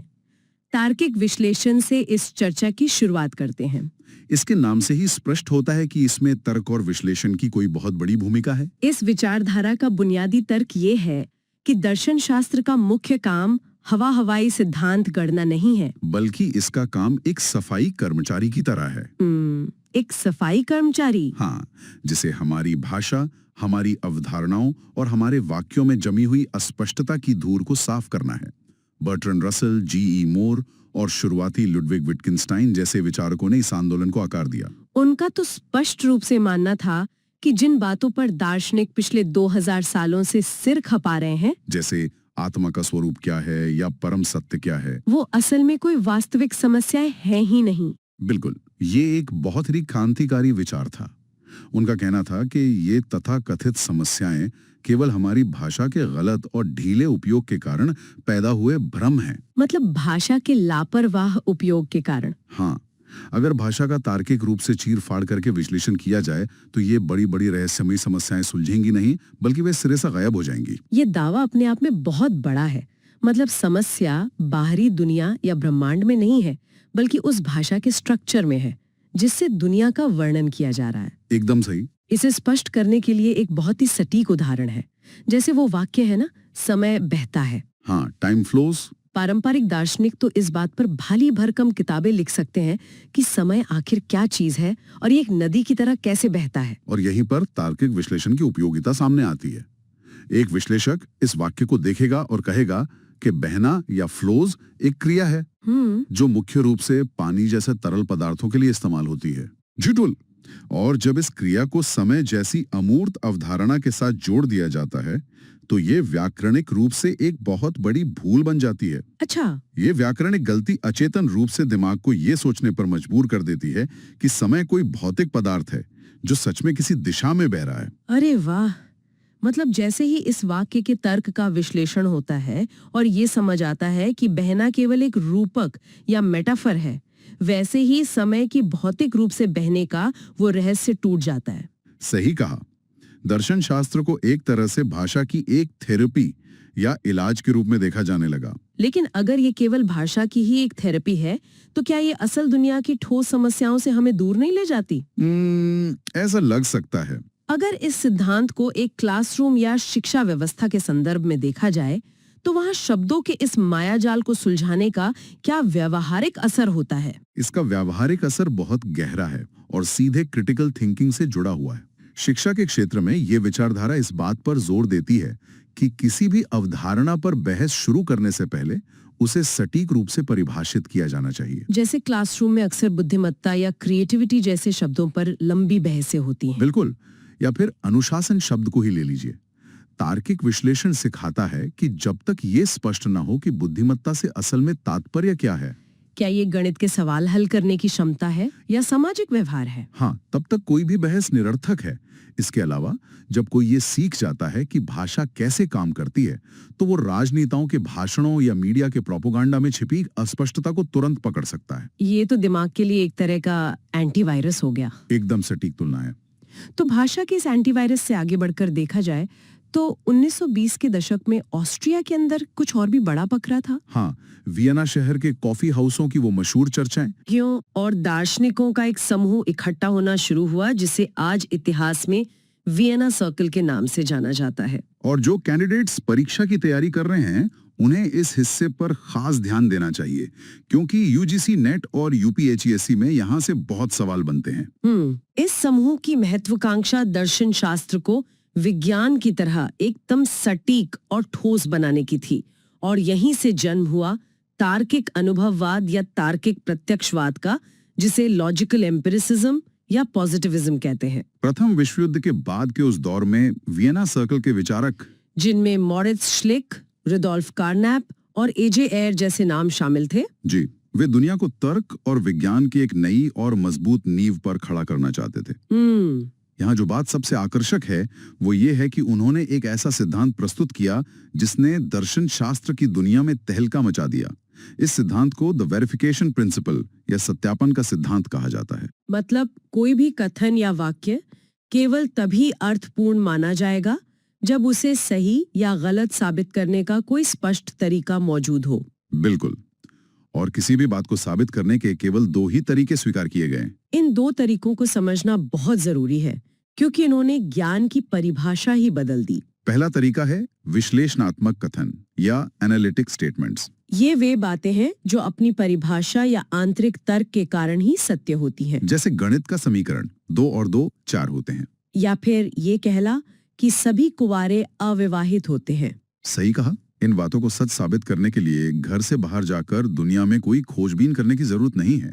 इनके शब्दों में ही इनका अर्थ और इनका सत्य पूरी तरह से छुपा हुआ है। और दूसरा पैमाना क्या है? दूसरा पैमाना है संश्लेषणात्मक कथन या सिंथेटिक स्टेटमेंट्स। ये वे कथन हैं जिन्हें वैज्ञानिक परीक्षण या इंद्रियों के अनुभव यानी देखकर, सुनकर या छूकर सत्य या असत्य साबित किया जा सकता है। उदाहरण के तौर पे पानी 100 डिग्री सेल्सियस पर उबलता है या सूरज पूर्व से उगता है। ये कथन अर्थपूर्ण है क्योंकि कोई भी व्यक्ति एक प्रयोगशाला में जा सकता है या दुनिया का अवलोकन कर सकता है और भौतिक रूप से माप कर इन्हें सत्यापित कर सकता है। मतलब ज्ञान को केवल इन्हीं 2 श्रेणियों तर्क और अनुभव में समेट दिया गया। जी बिल्कुल। यहीं से एक बहुत बड़ा वैचारिक टकराव शुरू होता है। अगर कोई कथन इन दोनों पैमानों पर खरा नहीं उतरता, यानी न तो वो गणित की तरह तर्क से सिद्ध हो सकता है और न ही विज्ञान की तरह इंद्रियों से मापा जा सकता है, तो तार्किक अनुभववादियों ने उसे सीधे तौर पर निरर्थक या मीनिंगलेस करार दिया। इसके आधार पर तो उन्होंने पूरी की पूरी तत्व मीमांसा को ही कूड़ेदान में डाल दिया। इस विचारधारा का ये सबसे आक्रामक और विवादास्पद हिस्सा था। उनका तर्क बहुत निर्मम था। अगर किसी दावे को वैज्ञानिक या तार्किक रूप से परखा नहीं जा सकता तो वो दावा झूठ नहीं है बल्कि वो अर्थहीन है। इसे एक उदाहरण से गहराई से समझा जा सकता है। मान लीजिए कोई कहता है आज बाहर बारिश हो रही है। यह एक अर्थपूर्ण कथन है क्योंकि खिड़की से बाहर देखकर इसे तुरंत सत्यापित किया जा सकता है। लेकिन अगर कोई दावा करता है मानव आत्मा अमर है या ब्रह्मांड को एक अदृश्य शक्ति चलाती है, तो तार्किक अनुभववादियों के लिए ये वाक्य केवल शब्दों का एक ऐसा समूह है जिसका कोई तथ्यात्मक अर्थ नहीं है। तो क्या इसका मतलब ये है कि नैतिकता या सही गलत से जुड़े सवाल भी निरर्थक हैं? जब कोई कहता है कि चोरी करना पाप है, तो क्या वो कोई तथ्य नहीं बता रहा है? तार्किक अनुभववाद के अनुसार बिल्कुल नहीं। आप आत्मा को किसी प्रयोगशाला में तौल नहीं सकते। आप माइक्रोस्कोप से ये नहीं देख सकते कि चोरी करना पाप है या नहीं। एजे एयर जैसे विचारकों ने इसे इमोटिविज्म का नाम दिया। इमोटिविज्म यानी भावनाओं से जुड़ा हुआ। जी, उनके अनुसार नैतिक कथन केवल हमारी भावनाओं की अभिव्यक्तियां हैं। जब कोई कहता है चोरी करना पाप है, तो वो ब्रह्मांड का कोई तथ्य नहीं बता रहा होता। वो केवल ये कह रहा होता है कि मुझे चोरी करना पसंद नहीं है। इसे बू हुर्रे सिद्धांत भी कहा गया ना? बिल्कुल, यानी जो पसंद नहीं उसे बू करना और जो पसंद है उसे हुर्रे कहना। ये भावनाएं हो सकती हैं, लेकिन ये ज्ञान या सत्य नहीं है। लेकिन यहाँ एक बहुत बड़ा तार्किक पेंच भी तो है। कैसा पेंच? अगर ये मान लिया जाए कि केवल वही कथन अर्थपूर्ण है जिन्हें वैज्ञानिक या तार्किक रूप से सिद्ध किया जा सके, तो क्या ये सत्यापन का सिद्धांत खुद विज्ञान या तर्क से सिद्ध हो सकता है? क्या कोई प्रयोगशाला है जहां ये सिद्ध किया जा सके कि केवल विज्ञान ही सत्य है? ये दर्शन शास्त्र के इतिहास का एक बहुत ही शानदार पलटवार है। इस सिद्धांत की सबसे बड़ी कमजोरी यही थी कि सत्यापन का सिद्धांत खुद अपने ही पैमाने पर खरा नहीं उतरता। ये न तो कोई गणितीय समीकरण है और न ही कोई वैज्ञानिक प्रयोग। ये खुद भी एक दार्शनिक या तत्व मीमांसक दावा ही है। अपनी इसी आंतरिक कमजोरी के कारण 20वीं सदी के अंत तक ये विचारधारा दर्शन शास्त्र के हलकों में कमजोर पड़ने लगी। कमजोर पड़ने के बावजूद इस सोच का समाज और विशेषकर हमारी शिक्षा प्रणाली पर जो असर पड़ा वो आज तक कायम है। बिल्कुल। आज पूरी दुनिया में शिक्षा व्यवस्था के अंदर जो कुछ भी हो रहा है वो काफी हद तक इसी तार्किक अनुभववाद की ही देन है। आज स्टेम विषयों यानी विज्ञान, तकनीक, इंजीनियरिंग और गणित को सर्वोच्च प्राथमिकता दी जाती है। ऐसा इसलिए है क्योंकि ये विषय सत्यापित किए जा सकने वाले तथ्यों पर आधारित हैं। कला, साहित्य या दर्शन शास्त्र की तुलना में इन्हें अधिक ठोस और उपयोगी ज्ञान माना जाने लगा है। मनोविज्ञान और शिक्षा शास्त्र में भी इस विचारधारा ने व्यवहारवाद या बिहेवियरिज्म को जन्म दिया। व्यवहारवाद ने स्पष्ट कहा कि किसी अदृश्य मन, आत्मा या चेतना का अध्ययन करना छोड़ देना चाहिए क्योंकि उन्हें देखा या मापा नहीं जा सकता। इसके बजाय केवल उस व्यवहार पर ध्यान केंद्रित करना चाहिए जिसे बाहर से देखा जा सकता है और जिसे मापा जा सकता है। इसी सोच ने आज की आधुनिक परीक्षा प्रणाली को जन्म दिया है। परीक्षाएं अत्यधिक वस्तुनिष्ठ या ऑब्जेक्टिव, मापने योग्य और मानकीकृत हो गई हैं। अगर किसी छात्र की योग्यता या बुद्धिमत्ता को नंबरों और ग्रेड्स में मापा नहीं जा सकता, तो इस व्यवस्था के अनुसार उस योग्यता का कोई अर्थ ही नहीं है। बिल्कुल सही कहा। लेकिन इंसानी जीवन और समाज केवल नंबरों, ग्रेड्स और प्रयोगशालाओं तक सीमित नहीं रह सकता। समाज की अपनी एक जटिलता होती है। विज्ञान की इस अत्यधिक कठोरता और भावनाहीनता के खिलाफ भी एक प्रतिक्रिया होनी स्वाभाविक थी। और यहीं से हमारी चर्चा का तीसरा अहम हिस्सा शुरू होता है, सकारात्मक सापेक्षवाद यानी पॉजिटिव रिलेटिविज्म। यह अवधारणा विज्ञान की कठोर सीमाओं से बाहर निकलकर मानव समाज, इतिहास और संस्कृति की गतिशीलता की ओर देखती है। इसकी जड़ें जॉन डीवी के प्रयोजनवाद यानी प्रैग्मेटिज्म और ज्ञान के समाजशास्त्र में गहराई से पनपी है। तो इस सब का असल में क्या मतलब है? यह अवधारणा सत्य को देखने का एक बिल्कुल नया नजरिया देती है।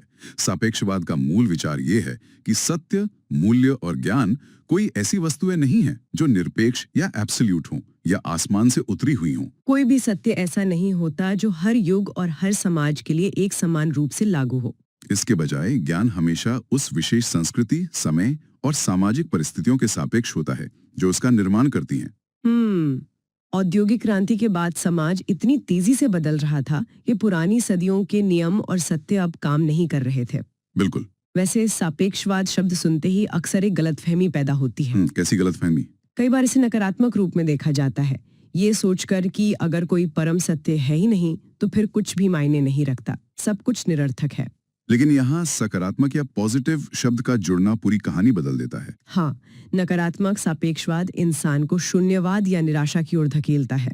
वो ये मान लेता है कि जब कोई अंतिम सत्य नहीं है तो किसी भी मूल्य या नियम को मानने का क्या फायदा। लेकिन सकारात्मक सापेक्षवाद इसके बिल्कुल विपरीत है।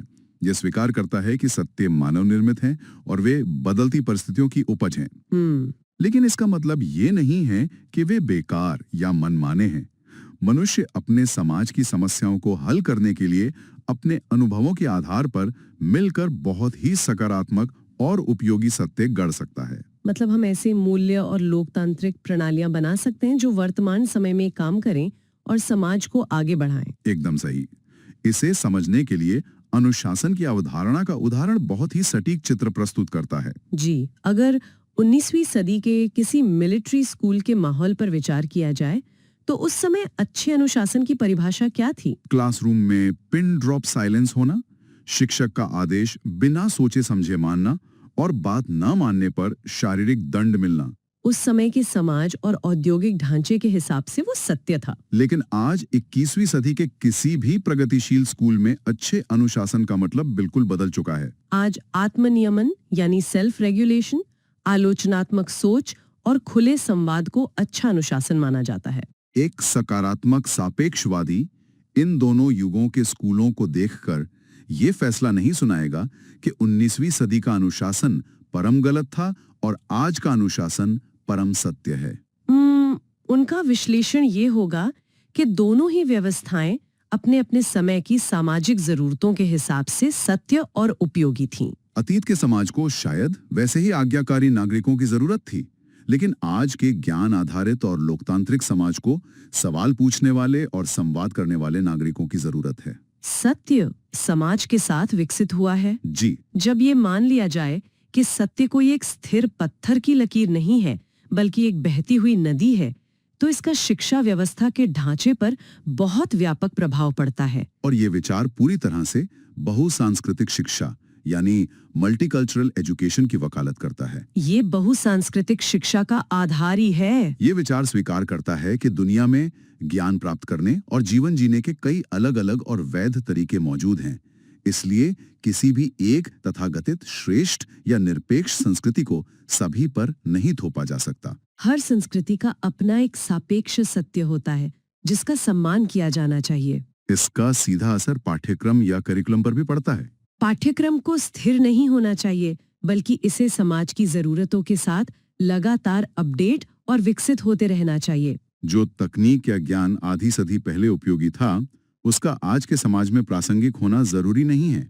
और सबसे अहम बात यह है कि ये विचार क्लासरूम को एक लोकतांत्रिक जगह में बदल देता है, जहाँ सत्य पहले से तय करके ऊपर से नहीं थोपा जाता, बल्कि शिक्षक और छात्र मिलकर चर्चा, वाद विवाद और सहमति के माध्यम से नए ज्ञान का निर्माण करते हैं। इस पूरी बौद्धिक यात्रा को अगर एक परिप्रेक्ष्य में देखा जाए तो ये साफ नजर आता है कि आधुनिक सोच ने कैसे कैसे पड़ाव पार किए हैं। जो कैंडिडेट्स परीक्षा देने वाले हैं उनके लिए क्विक रिवीजन कर लेते हैं। जी बिल्कुल। तार्किक विश्लेषण ने हमें सिखाया कि ज्ञान तक पहुंचने के लिए सबसे पहले हमारी भाषा और हमारे शब्दों की सफाई जरूरी है, जिसका श्रेय रसेल और मोर को जाता है। फिर तार्किक अनुभववाद ने हमें विज्ञान और कठोर प्रयोगों की कसौटी दी, जिसने मापे जा सकने वाले तथ्यों को ही सत्य का दर्जा दिया और तत्व मीमांसा को खारिज कर दिया। ये वियना सर्कल की देन थी। और अंत में सकारात्मक सापेक्षवाद ने हमें वापस समाज की विविधता और मानवीय अनुभवों से जोड़ा, ये याद दिलाते हुए कि सत्य हमारे काम आने चाहिए और समय के साथ बदलने चाहिए, जो जॉन डीवी के विचारों से जुड़ा है। ये तीनों ही विचारधाराएं भले ही एक दूसरे से काफी अलग हों, लेकिन ये सभी इंसान की उस गहरी लालसा को दर्शाती हैं जहां वह इस जटिल दुनिया में अपने ज्ञान के लिए एक ठोस जमीन तलाश रहा है। चाहे वो जमीन व्याकरण की हो, विज्ञान की हो या फिर सामाजिक उपयोगिता की हो। बिल्कुल। ये एक ऐसी चर्चा है जो कभी पुरानी नहीं पड़ती, खासकर तब जब हम इसे आज के परिदृश्य में रखकर देखते हैं। ये विचार करने वाली बात है कि आज की दुनिया बहुत तेजी से बदल रही है। हम एक ऐसे डिजिटल और आर्टिफिशियल इंटेलिजेंस के युग में प्रवेश कर चुके हैं जहां मशीनें हमारी सोच का एक बड़ा हिस्सा बनती जा रही हैं। एआई हमारी भाषा को गढ़ रहा है, लेख लिख रहा है और कविताएं बना रहा है। जो एक समय तार्किक विश्लेषण का क्षेत्र था, ये भारी भरकम वैज्ञानिक डेटा और एल्गोरिदम्स पर काम कर रहा है, जो तार्किक अनुभववाद की कसौटी थी। और ये हर इंसान को उसके इंटरेस्ट के हिसाब से एक अलग कस्टम सच्चाई दिखा रहा है, जो सापेक्षवाद का एक नया और शायद थोड़ा डरावना रूप है। ऐसे में एक गहरा सवाल ये उभरता है कि भविष्य में हमारा सत्य किसके सापेक्ष होगा? क्या सत्य अब हमारी मानवीय संस्कृति और समाज के सापेक्ष रहेगा, या फिर ये पूरी तरह से इन मशीनी एल्गोरिदम्स के सापेक्ष हो जाएगा? जब ज्ञान का निर्माण इंसान के बजाय मशीनें करने लगेंगी, तो सत्य को परिभाषित करने की शक्ति किसके पास होगी? ये निश्चित रूप से एक ऐसा सवाल है जो बहुत ही गहरे विचार की मांग करता है। बिल्कुल। आज के इस बौद्धिक सफर में शामिल होने के लिए बहुत बहुत धन्यवाद। हम आगे भी ऐसे ही गहन विषयों को डिकोड करते रहेंगे।